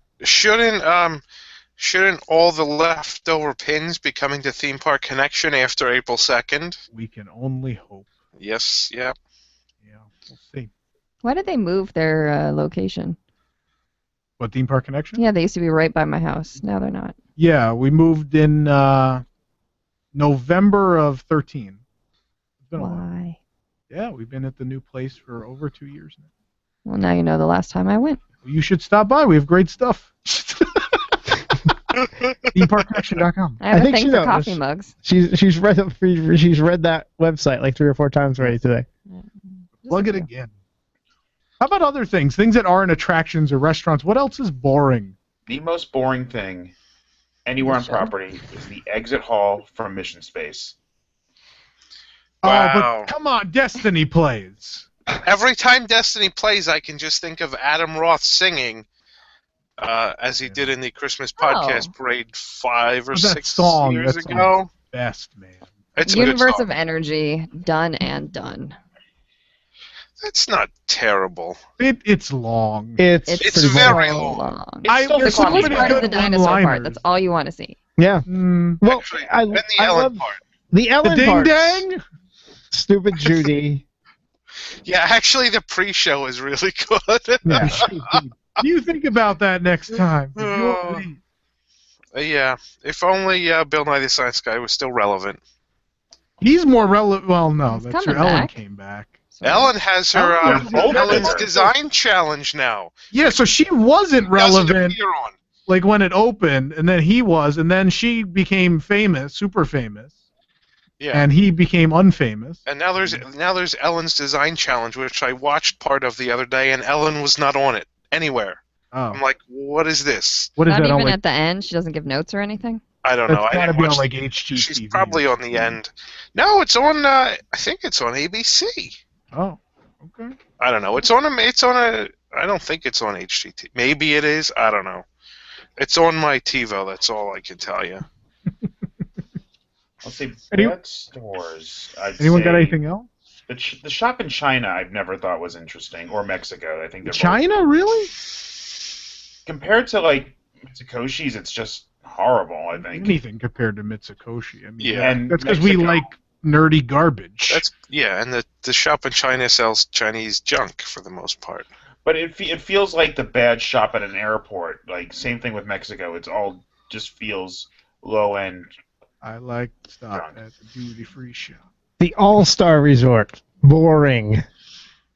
With the decades? Yes, boring. I love So that's that. pop. That's pop. No, That's pop is the decades. They both suck. That's what they do. Yeah. Boring. I like to walk around that big loop, though. That's my favorite thing. I'll go there and just walk. Yeah? Yeah, I'm a nerd. All around the Hourglass Lake. Mm-hmm. I like. Yeah, standing Michelle's up- definitely the biggest nerd in this. By far. Agreed. Yeah. Anyway. Going shopping for those Star Wars action I figures like after the All-Star show? just because I stayed there so many times. Oh, really? No. I did. Doesn't work. Especially like my website traveling years. It was always the cheapest, so I always just popped into All-Star. I've never stayed there. It's all right. It's decent. No, I take that back. No, I don't. I Nope, never think seen Pop's worth the extra $10 a night. Jason said that, and then the first time I ever stayed at Pop, I stayed with Jason for an event. And, like, bugs attacked us, and there was a wet spot in the carpet, and just everything went wrong in that hotel room. Yeah. I don't think anyone's brought up anything at the Animal Kingdom. It's so well designed everywhere. Rafiki's Planet Watch. I was just going to say that. And the I've had train. to take that train 3 consecutive weekends now. That whole experience is just the worst. The train's not as fun as it could be. Like you're like, oh, I'm gonna get to see behind the scenes where the animals live, and then it just smells. No, you're not. Lamer than FDR's link. And there's never any vets working on animals through the windows. Like, you got to go at like 9 in the morning, and who the hell's going back there at 9 in the morning? But if you do, it's really, really cool. So I can't That's say it's the worst fantastic. I'd love to see that stuff. I would, if they told me there's going to be an animal operation at 1 o'clock, I'll be there. Yeah, but you and But otherwise, there's the lady sitting there with the fake animal poop. You gonna take out the funny bone? You and 3/4 of the entire park would go back there. That's the I problem. still don't think the rest of the park would sacrifice their Everest ride or their Lion King Fast No, Pass probably not. to Probably go not. back there. I think they only go back there now because there's meet and greets. Well, and to get their Wilderness Explorers buttons or And their badge, and now their Lion Guard. Lion Guard Adventure Yeah. button. Nick dragged me through. What? Mm-hmm. Is that our next thing to do? Me and Tom did it. We had an adventure. I'll let you listen to the audio. Nice. It was ridiculous. Bonkers. How did we not mention Disney Quest? Oh boy, because most of it's closed. What's left? The alien encounter thing's still functioning. Pirates is fun. Pirates is the best attraction in Disney Quest. It's the only valuable attraction. I mean, Astro Blaster's kind of fun if they work. Am I the only one who likes the river one? Jungle Virtual Cruise? River, No. yeah. Virtual Jungle Cruise. That never works for me. I ever. fell off the back of that raft so many times. I miss the little underground cars you could drive. Like They you'd were have the a coolest spot. thing. Too bad one caught on fire. Did one catch on fire? That's why they closed it.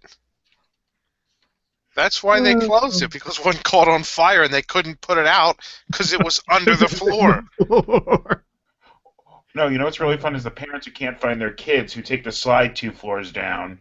Oh, yeah, that's fun. How about the main aquarium at the Living Seas? Oh no, it's No. great. I love that. No, but it used to be so much better. Still. But it used to be so much better. I can just stare at What was different? I can I don't stare at notice manatees. anything. It used to have a lot more fish in there, and it's like so empty now compared to what it used to be. It's Well, now not. they eat those fish. That's because the restaurant got busy. Yeah, I guess. The big grouper is gone. That giant grouper that used to hang at the bottom, he's gone. But I hardly know her. I did the Wow. 2 dive quest things last time I was down in April, so I spent a lot of time in that tank. I mean, I'm sure if you do the dive quests, it's fun, but, you know, when you're standing there and there's nothing to see because nothing swims by you for, I don't know, 10 minutes at a time, I just think, you know, for the amount of expense it must cost to keep that thing up and running, there's surprisingly little in there. That's all I'm saying. It's not necessarily boring. It's actually much more disappointing to me. You know what's boring. really boring? Living with the Land. No, stop. You're just saying that to incite I people. love that. No, I hate Living with the Land. Do you really? Well, my ex used to. I liked it when it was Listen to the Land. Listen to the Land. Yeah. Listen to the Land that was the opening best. scene, the Symphony of the Seed, was awesome. And Yep. to lose that, and the song. Yeah. The song was the Listen to the best. land we all love. Nature's land will shine above.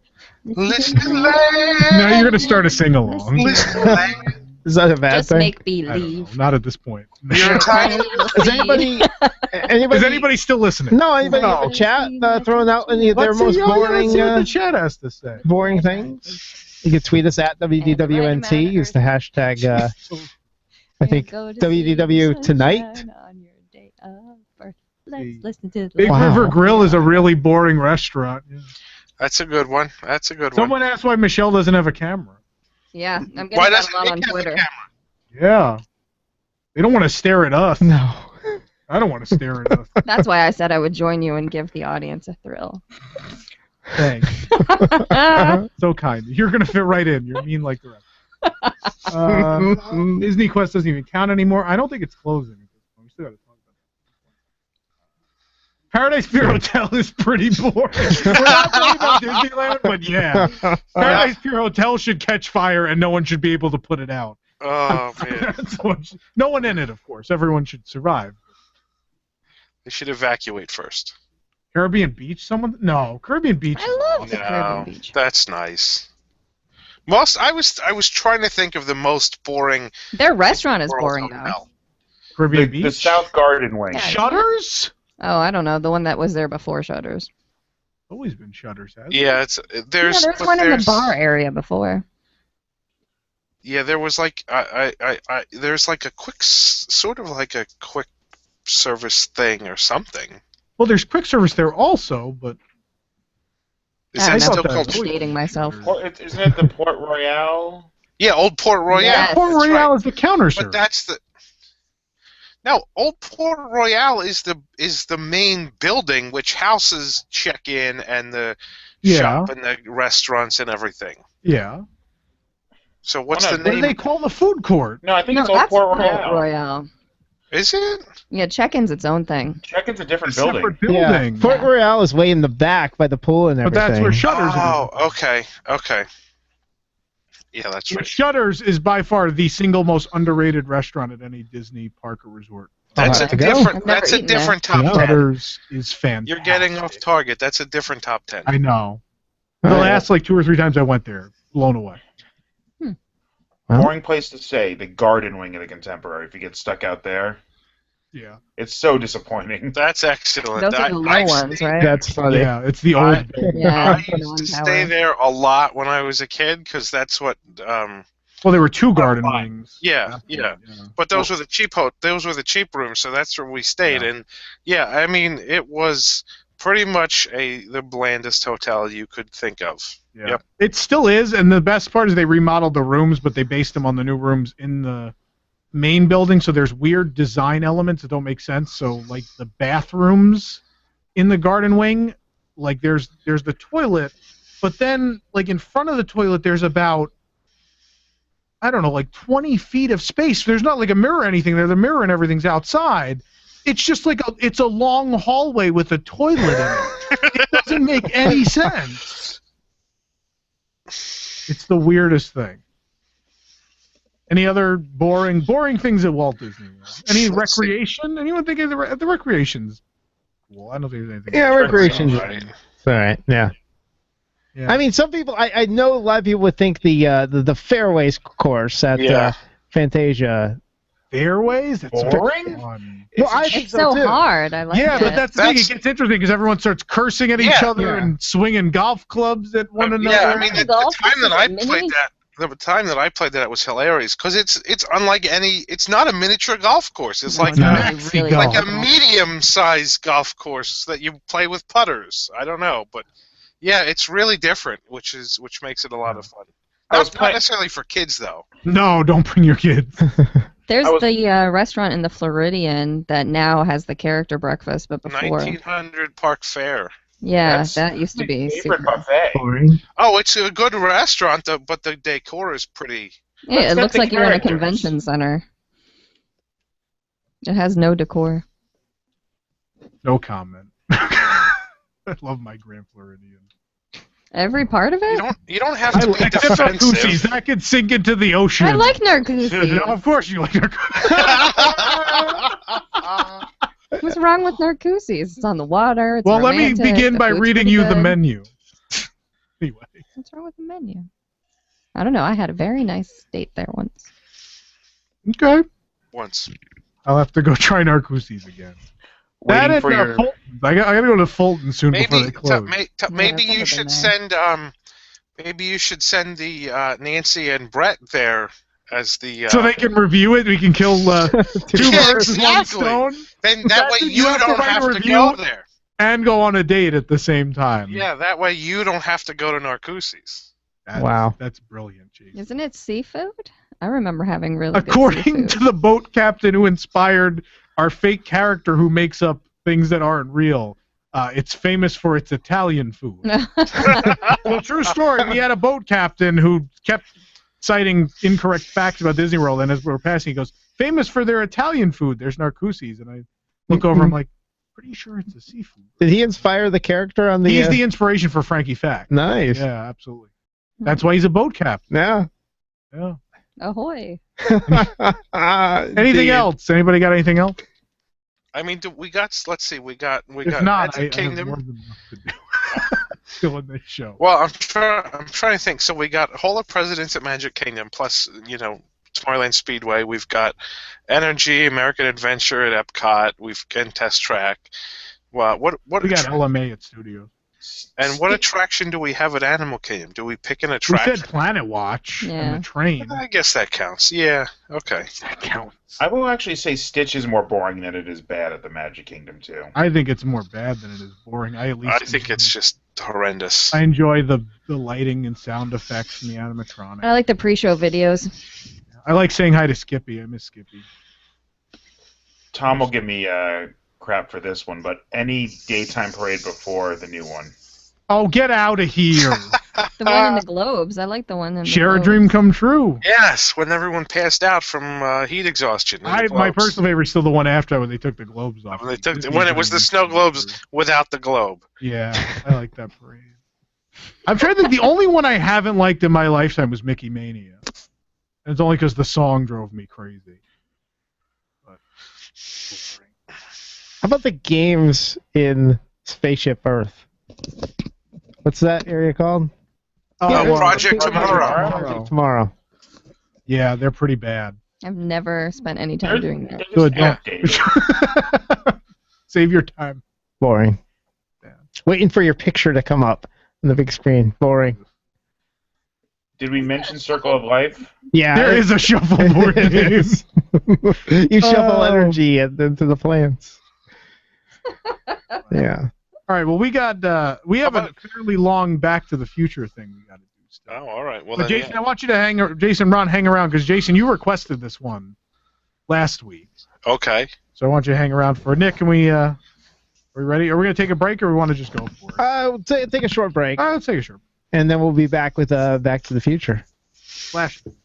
Down station 1520 WBZW. This is a national health care alert from the Health Hotline. If you, a family member, or a loved one suffers from knee pain and have Medicare as your primary insurance, we've got great news. You could qualify for a pain-relieving knee brace at little or no cost to you. Get free delivery, and all the paperwork is handled by our accredited suppliers at no charge to you. So if you're on Medicare and have knee pain, don't wait. You may qualify to immediately receive a pain-relieving knee brace at little or no cost. Friendly agents are standing by 24/7 to help you. We also have other pain-relieving braces too for your shoulder, ankle, or back. You may be eligible to get these items and more at little or no out-of-pocket cost. Our friendly representatives are standing by now to help you, so please call now. 800-215-6812.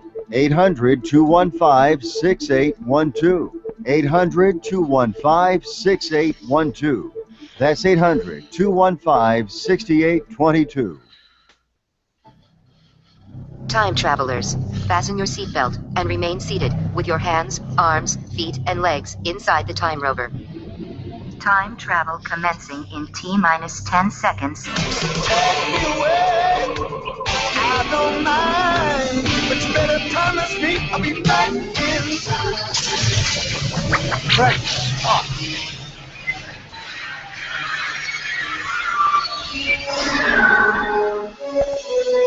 All right, well, we said we're going to switch things up here. We've done This Week in Disney History in this segment before. This time we're doing It Never Happened. This is going to be stuff that never was built, never happened. Jason brought this up last week, so I figured we'd talk about it. Disney's America was going to be a theme park that would have been built on 3,000 acres in Haymarket, Virginia. Where is that? I have no idea. It's somewhere near... It's not far from Washington, D.C. Yeah. The project was officially announced on November 11, 1993. The park would have been centered around the history of the United States. The park would have become Michael Eisner's dream project at the time. Eisner loved the idea and rallied support of the then outgoing governor of Virginia, Douglas Wilder, and the incoming governor, George Allen. Although the local government could have been won over, citizens would not be. They did not agree Disney could represent the history of the United States as well as their own town, and eventually, because of this, other financial reasons, Disney's America was canceled. The project would later be revived as a proposed replacement for Knott's Berry Farm in Buena Park, California. After all hopes had been abandoned for Disney's America, though, many designs were reworked and incorporated into Disney's California Adventure at the Disneyland Resort. We saw how well that turned out. But Disney's America, of course, was designed and planned as a complement to the monuments, museums, and national treasures of Washington, D.C., which Jason said was not far away. Disney described the park as a venue for people of all ages to discuss the future of and learn more about our nation's history by living it. The park would offer guests rides, shows, and interactive experiences about the history, present, and future of America. The park was designed as a timeline starting in the mid-1860s and going back in history or forwards into the future. Plans for Disney's America consisted of 9 themed areas I'll talk about real briefly. There was Crossroads, USA, which would have been a Civil War-era village, the hub of the park. There would be Native America at 1600 to 1810, and the timeline for that land would have recreated the Powhatan Native American village, specifically themed to Disney's Pocahontas movie. Because that wouldn't have made anyone... No, that's right, yeah, sure. Let's just plug the movie while we're at this historical theme park. In that land, you would have the Lewis and Clark Expedition, a whitewater raft ride, which eventually became Grizzly River Run in a lot of ways. There was the Civil War fort from 1850 to 1870 would be the timeline there, recreate an authentic fort of the time, which would be home to the Circle Vision 360 movie about the Civil War. There was also We the People, which covered 1870 to 1930. We the People would feature a replica of the building at Ellis Island, which of course served as the gateway for many immigrants. And what says immigration better than a Muppets attraction, which would have been there, which would have showcased Muppets in a musical show about immigration. Oh, my Lord. What a show. State Fair, 1930 to 1945, would have basically been Paradise Pier, but more of a Coney Island theme. With a 60-foot Ferris wheel and a wooden roller coaster. Of course, those became the Sun Wheel and California Screamin'. There was the Family Farm, which is where Nick's going to photo next week.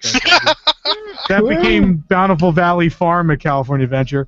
There's President's Square, which had the Hall of Presidents. There was Enterprise, which was, of course, the recreation of American Factory Town, which had the Industrial Revolution, which was the e-ticket roller coaster attraction, where guests would ride through a turn-of-the-century steel mill.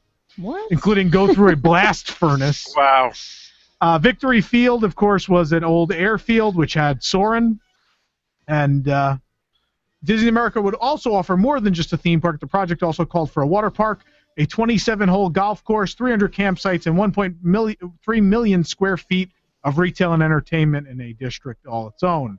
In addition, the park would feature an in-park hotel, which would have allowed you to stay in 19th century Civil War era lodging. And if you needed maid service, you just fired your weapons and they came? The most interesting part of this, I think, was they were going to convert Knott's Berry Farm, but the Knotts family was worried in the end that Disney would change too much of their beloved family park, which is funny because then they sold the park to Cedar Fair, who removed way more of the original park than Disney ever planned to. So... funny how that happened. And, of course, a lot of those attractions went on to be built for California Adventure. They saved a lot of money by not having to design them again. Grizzly River Run, Soarin', Screamin', Fun Wheel, all of that came out of Disney's America.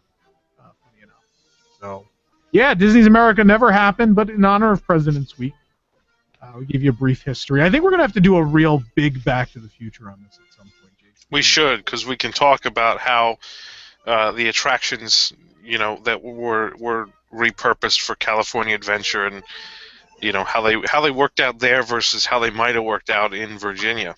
Yeah, it's an intriguing moment in Disney history. So they just kind of skip over anything about war. Like the 1940s is the pier, the Paradise Pier concept. They just skip over everything involved in that as part of their history book. I guess so. Also, the Muppets are talking about immigration. And that became Muppets from Space with Gonzo immigrating. Oh, boy. Yeah. Good stuff in there. I was reading the chat. I was a little distracted because I was reading the chat because somebody actually said electrical water pageant parade is boring. Boring? I'm like, are you kidding me? It has Walk the Dinosaur in it. That's appointment viewing for me. Walk the dinosaur. Now I'm thinking of that awful Super Mario Brothers movie. Anyway.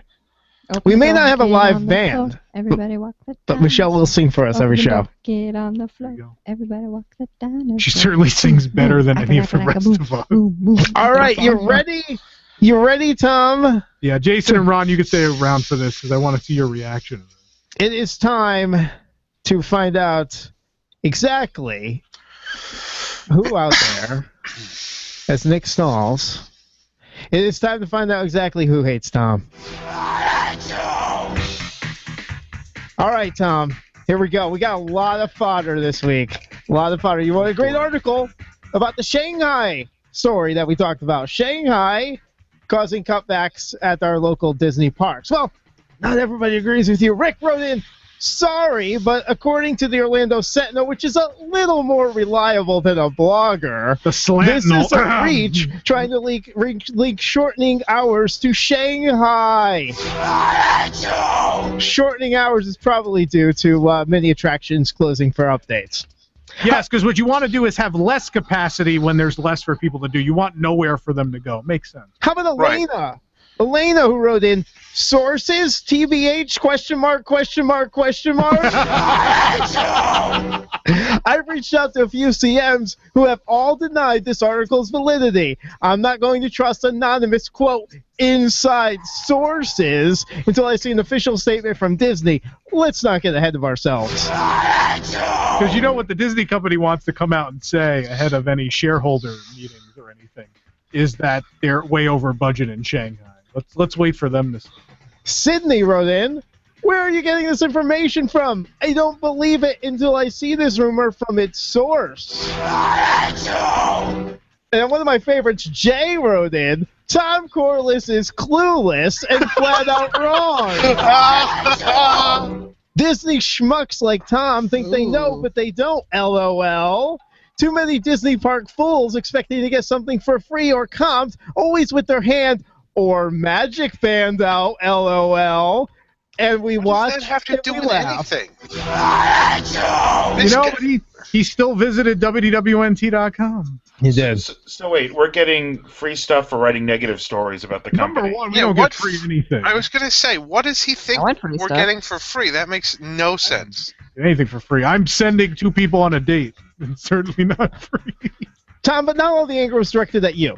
Oh, that's a change. We had some anger at the 1%ers. Oh, Michael wrote in, and yet Bob Iger only made $49.9 million per year. That's a valid point. That's pretty low. It's a valid point, though.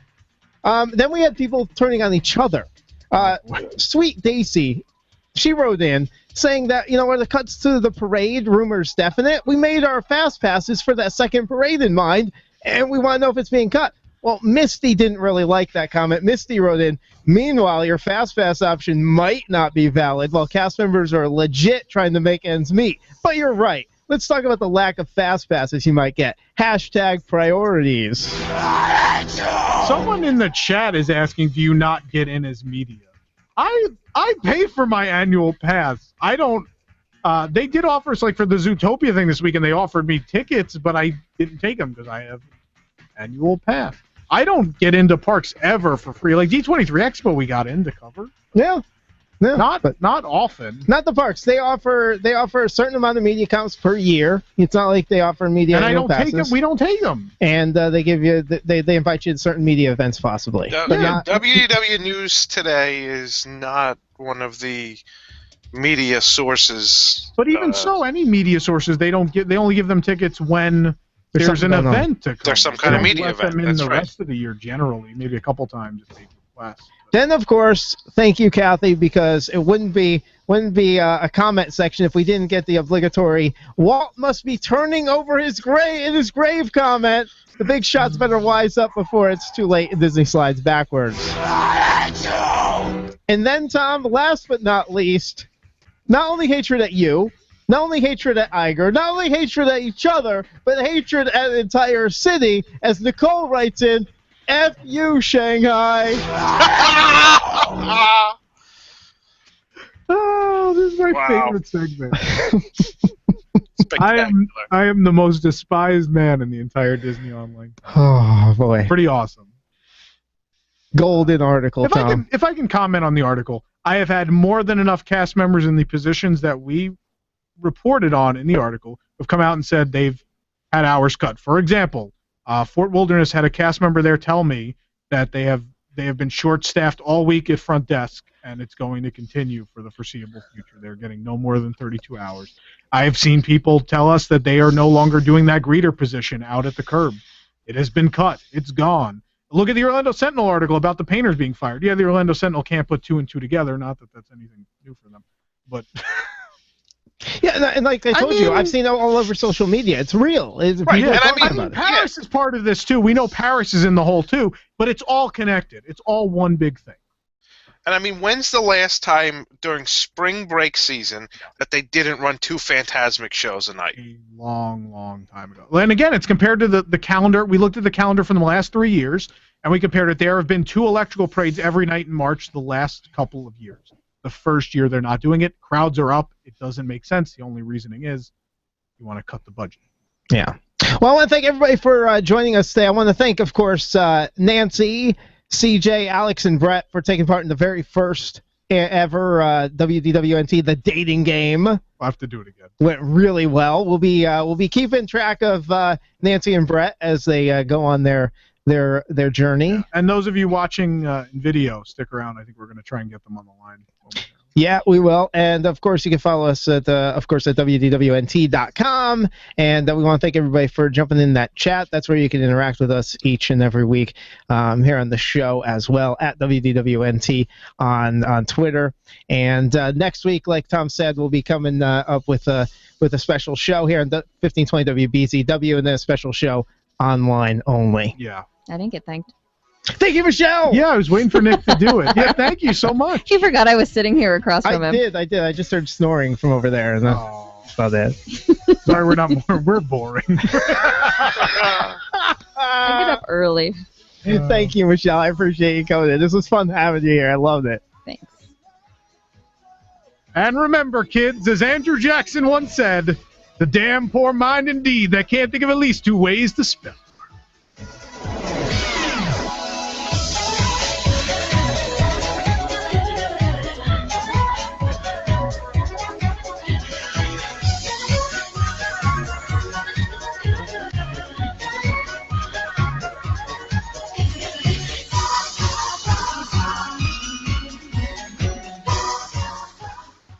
Celebrating 50 years as Apopka's hometown station. 1520 WBZW. Apopka, Orlando. Community events, financial news, weather, traffic, and more. A service of Salem Media Group. News this hour from townhall.com. I'm Patrick Foss. South Carolina Governor Nikki Haley is endorsing Marco Rubio ahead of Saturday's First in the South Republican presidential primary. Meanwhile, at a rally in Sun City, South Carolina, Donald Trump, who's leading the polls, says he has no problem using waterboarding on terror suspects. Absolutely fine, but we should go much stronger than waterboarding. That's the way I feel. They're chopping off heads. Believe me, we should go much stronger. Also in South Carolina, Senator Ted Cruz says Donald Trump's threat of a lawsuit holds no water. You have been threatening frivolous lawsuits for your entire adult life. Even in the annals of frivolous lawsuits, this takes the cake. Trump has threatened to sue Cruz over ads that say that Donald is not conservative enough. President and Mrs. Obama will pay their respects to the late Justice Antonin Scalia Friday. White House spokesman Josh Earnest says the president and First Lady will visit the Supreme Court on Friday as Scalia lies in repose. He says the Obamas will not be going to the funeral on Saturday here in Washington but that Vice President Biden and his wife Jill Biden will attend that service. Scalia, who died over the weekend, joined the court in 1986 and was its longest-serving justice. Greg Clugston, the White House. Los Angeles Police Chief Charlie Beck tells KNBC-TV 2 officers have been arrested and charged with repeatedly raping 4 women while on duty. These 2 officers have disgraced themselves. They've disgraced this badge. James Christopher Nichols and Luis Gustavo Valenzuela were charged with multiple counts, including forcible rape and rape under color of authority. The 2 are accused of assaulting 4 women ages 19, 24, 25, and 35 between December 2008 and March 2011. All 4 of the women had been arrested by the officers for drug-related crimes. More on these stories at townhall.com. Are you being denied credit? Are you paying high interest rates? At creditrepair.com, we know life happens. Divorce, medical bills, student loans, and many other reasons why credit scores fall. That's why at creditrepair.com, we're committed to helping folks get the second chance they deserve to improve their credit. CreditRepair.com is actually acting as an advocate for me. Things that I thought when you paid them off, they were still on there. Things that I didn't even know were on there, but they got them removed. I feel they're doing what they said they'd do and beyond. I'm not going to abuse this second chance that they gave me. I'm in the process now of buying a home. CreditRepair.com actually does work. We can help you get a second chance at great credit. The consultation is free and includes a free credit score and summary credit report. We'll review your current credit situation right on the phone with a game plan to restore it. Call 800-231-1735. That's 800-231-1735. Again, 800-231-1735. 800-231-1735.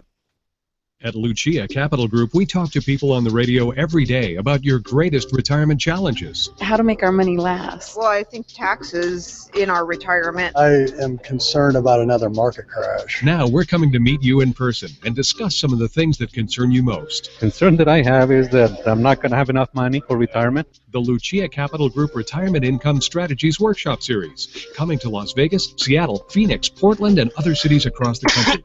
Learn the strategy that integrates Social Security benefits. I'm on, apparently. All right. All right. You should be hearing me. Yeah, Nick's going to go ahead and get them on the line. Sorry, we're just clearing up, getting Michelle out of here. She was pretty tired. We want to get her home safely. And, yeah. Hopefully she comes back next week because that was spectacular. Well, we're not here next week, but Michelle has agreed to be here in the studio. We thought it's a fun idea to have the announcer here. She was more than excited to do it. I was happy with it. I think, be honest with everybody, I think the show really gelled this week. I think we had our best show so far. We're excited about it. Let us know in the chat what you think of the show so far, what you like, what you don't like. We're working. This is a work in progress, and it's a big deal for us. It's a pretty important project, and we'd like to succeed with it. So let us know what you like, what you don't. The dating game was spectacular. We're going to try and get our 2 contestants who are going to go on a date on the line here. Nick's working on it right now. But fun show this week. Yeah, it was fun. Yeah. So, yeah, if anyone in the chat's got anything they want to talk about while we're waiting on Nick here, they can. Now, I was actually going to comment on, I lived through these kind of cuts when I was a cast member back, after 2001. Yeah, well, I mean... Yeah, and that period. We didn't know things were coming. Like, we found out Tiki Room started closing at 7 every night. Remember, Carousel Progress went seasonal. Right, that's how we learned, is when they cut them like a week before our hours got cut, they didn't tell us. They told the Carousel people that they were going to be cutting us too, and then it filtered to us that our hours were going down. And then I learned, I was let go because I was a seasonal at the time.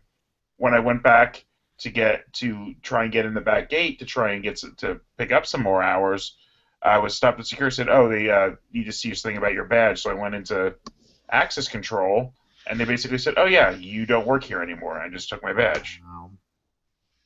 That's ridiculous. Wow. All right. Well, Nick's telling me we're good. We're good to go here.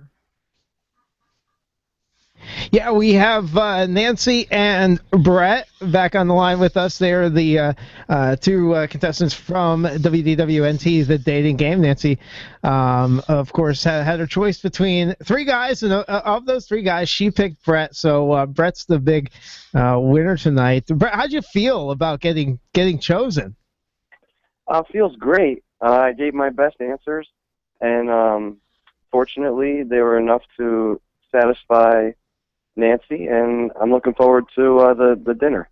Yeah, I know. I mean, so we had Michelle here in the studio, and she was definitely swooning over your answer. So you did good. I saw it firsthand. So all three of you, like I was really impressed. I don't know if I would have been able to come up with answers to all those questions that quick, but you guys were so quick. Was it difficult at all coming up with those answers? It was definitely difficult. I think what it came down to was just having fun with it. I mean, how many times are you going to get the opportunity to do something like this? And I know how excited you guys were, so I mean, just the first thing that came to my head, and whether it was romantic or not, or just fun, I just let it out and just said it. All right. Well, Nancy, you chose Brett, of course, over the other guys. And what was like one of the most defining things that you found from Brett? What did you like the most? I liked a lot of his answers. It's similar to what I would want to do in a park, like people watching. I would like to really explore Frontierland a little more. I feel like I do spend a lot of time at Magic Kingdom, but that land, for some reason, I'm not really too familiar with. I really didn't have a good experience on Big Thunder Mountain, unrelated to the ride. I have to tell that at we need that story. Come on. I guess I can share here. My friends and I went to Magic Kingdom for my birthday, and you know how they give you the birthday pins? Mm-hmm. And when you walk by a cast member, they always wish you a happy birthday. I was on my way to get on the ride at Big Thunder Mountain. A cast member wished me a happy birthday, and I ended up stubbing my toe on the rocky steps leading up to the attraction. Oh, wow. Yeah, needless to say, I don't wear sandals to the theme parks anymore. Yeah, no open toes. It's rocky frontier there. Yeah. So I think, Brett, you had the answer. You really enjoyed like the best of like Country Bears, Splash Mountain, and Big Thunder. That was your answer to that question, I think. Correct. Yep. Yeah. Well, good call there. Good call there. I wasn't so sure about that answer, but that struck a tone with Nancy. Since that land contains the Pecos Bill Vomitorium. What's wrong with Pecos Bill? Nothing now. I like the Tex-Mex menu, but before the Tex-Mex menu. So you guys excited? We're gonna get you down here, and now I know Brett, you're one of our contestants. You said you're an annual pass holder, but you actually live out of town, right? I do. Yes, that is true. How often do you get to come down to Orlando? I try to, anytime I have a few days off, I do try and head down there. My last time I was down there was around the end of November. Then I was here for the holidays, and I think I'm going to try my next trip to come down within the next 2 months or so. Well, good. Yeah, we want to get you on that date with Nancy, so we'll definitely be there. So if you guys, so I'm going to ask each of you this question, Brett. If you had a choice of restaurant that you'd prefer, not signature, anything but signature, where would you like to take Nancy? Because I've never been there, but I've heard so much about it. I think Ohana would be great. Yeah. Because it's just, I love the Polynesian as well. And what better way to end the night than maybe just going to the beach outside and watch Wishes. Wow, that sounds good, Nancy, doesn't it? I like those answers. Can we get Dole Whip? Yeah, absolutely. Yay! Oh wow, this sounds good. I think you guys will definitely hit it off when you meet. So we'll be in touch with both of you, and we really appreciate you playing WDWNT game. Thanks for being the guinea pig. Yeah, absolutely, it was fun. Thank you. Were either of you nervous at all? I am. I'm still nervous. I know. I was definitely nervous. Yeah. Yeah, I mean, it was, it definitely took a lot of courage, and we had other participants that kind of backed out. I don't know if it was cold feet or whatever, but you guys hung in there. I'm really, really happy you did, and I think you guys set the mark. You guys set the mark pretty high because it went so well. We're definitely going to do this again, and so we look forward to other people. So if anybody's listening that's hearing this success story right here, Nancy and Brett, so far it's a success. We called up to this point a success. The game functions. Yeah, I mean, yeah, we're definitely going to try it again. So if people are interested, email us WDWNewsToday@gmail.com. And we'll get another game going. But Nancy and Brett, thank you very much, and we'll be in touch soon. All right, sounds good, guys. Thank you, guys. How cool is that, Tom? It worked, man. That's it was fun. Really They both entertaining. They both sound like they had a great time. Yeah. No, it's going to be cool. We'll see how it goes. Ohana. Of course, I got to pick something that's going to be hard to get a reservation for. You got 2 months to I was going to say, you got plenty of time. I'll figure it out. Are you picking up a Dole Whip too? It's always Kona, sure. Oh, I'm such a bad guy. I'm the evilest. Not bitter at this community or anything, right? I hate Tom. This is what I wanted. I hate Tom to be the entire time. This was amazing. You will have material every week. I rile people up every week. I'm surprised there hasn't been anything more personal yet. It's all been like related to stories. I've been fairly calm on Twitter lately, I guess. You know, I don't war with people as much as I used to.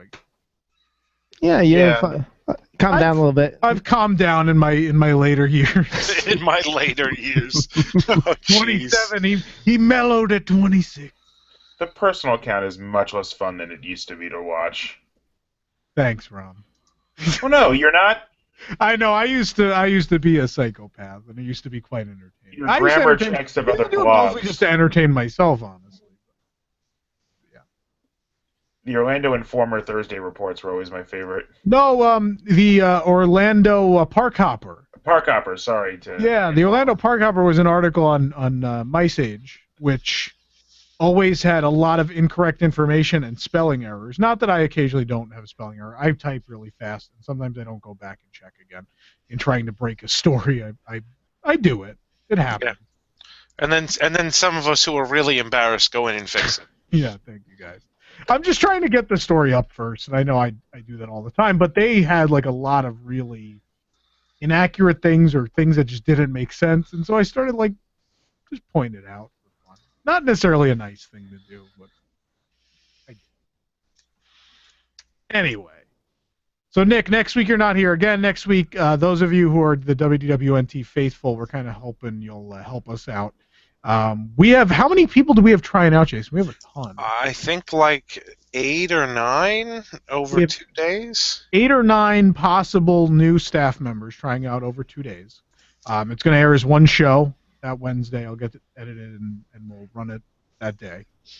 And it's going to be a news and rumors segment, and we're also doing the top 10 underrated attractions. Yeah. So you'll get a good taste of their personalities, and we'll see who we like. And it's obvious we were a little short-staffed tonight, and the podcast staff, some of the regulars you may have noticed don't appear as often. Everyone's kind of got their own stuff going on, so it's kind of time to bring in a couple new people, and we're gonna see how it goes.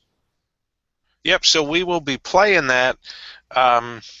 Live on listen.wwnt.com, and then at least Tom and I will be monitoring the chat to see what you guys have to say about everybody. We'll sort of live focus group it. Exactly. We want your feedback, definitely, because we're not we can't hire 9 people, but we can hire a couple, and so and some will.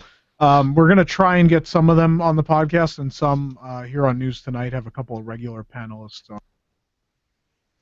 And we'll see how that goes. Should be fun.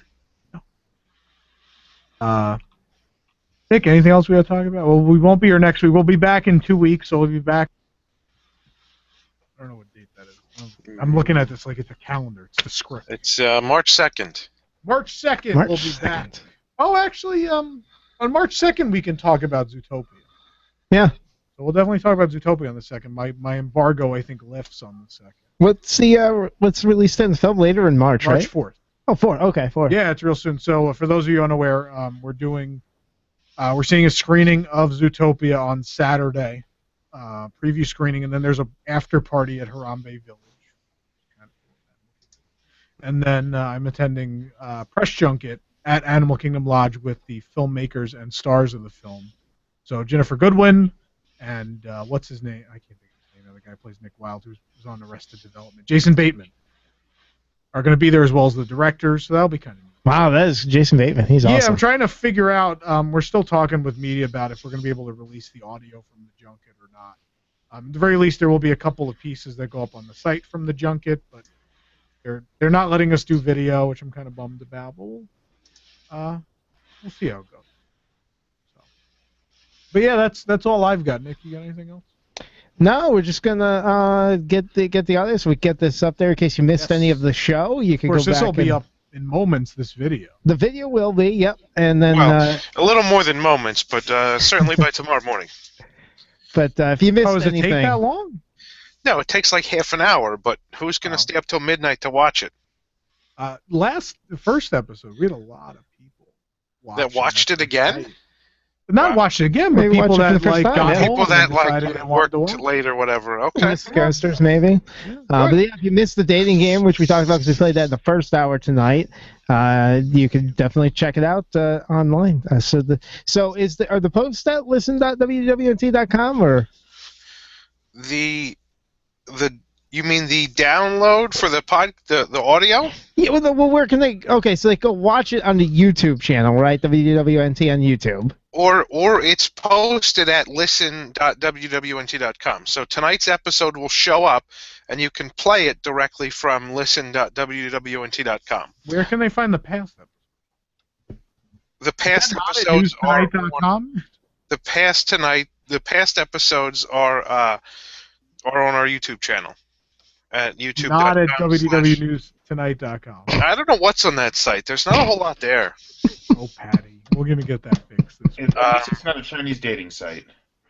And the audio, if you want to download the audio, we are on iTunes. You can search for WDWNT on iTunes, subscribe, or if you need something other than iTunes, or you want to listen, just stream it, podcasts.wdwnt.com, our new site for all of our podcasts. Is that done yet? It's almost done. Okay. You got to get Patty on the logo. Yes, we need a logo more than anything else. Yep. Yeah. Exciting year at WDWNT. We have a lot of new stuff going on. The podcast site coming up. We got to fix the News Tonight site. We're well aware of that. And, of course, this show. A lot of cool stuff. And the podcast, I want to plug. We just released episode 349, which is the Family Feud from the 60-Hour Show, which is hilarious. I listened back through it to edit, and it's really fantastic. Hawaii is a country. Oh, man. Such a good show. Natalie Portman. All I had to do was say Natalie Portman, and I would have won the game. I'm going to plug this. I'm going to edit it tomorrow. It should be out tomorrow night. If not, it'll be out on Friday. Episode 350 is a big one. It's Back to the Future on the Matterhorn. We recorded this the other night. Honestly, one of my favorite segments we've done ever. Really funny. A lot of good information. Really entertaining. Like, we had such a good time recording it. First segment, I'll be honest, first segment in a long time where I really sat back and went, this is spectacular. So make sure you listen to episode 350, and then, of course, we're going to have episode 351 is going to be the Christmas Podcast Parade 2015 commentary, and right after that, we're going to have that episode with the people trying out to be on the staff. So a lot of cool stuff coming up in the next couple of days and weeks here at WDW. Yep. You know, it's terrible that February's a short month since we promised eight podcasts. I don't know if we're going to make 8. We're gonna get. We have them mapped out, so they're gonna come out by early March. But I also don't want to release them like one day and then the next day, and because that doesn't give people time to listen to them either. Right. We kind of had some hiccups with some stuff, and also News Tonight has been kind of a big project that got delayed by a week. So I promise you this, by March 7th, we will have released the 8 shows that we promised, and we're still gonna hit 40 this year, as we promised. It's definitely going to happen. Not 45 because it's the 45th anniversary of Walt Disney World? Something else will be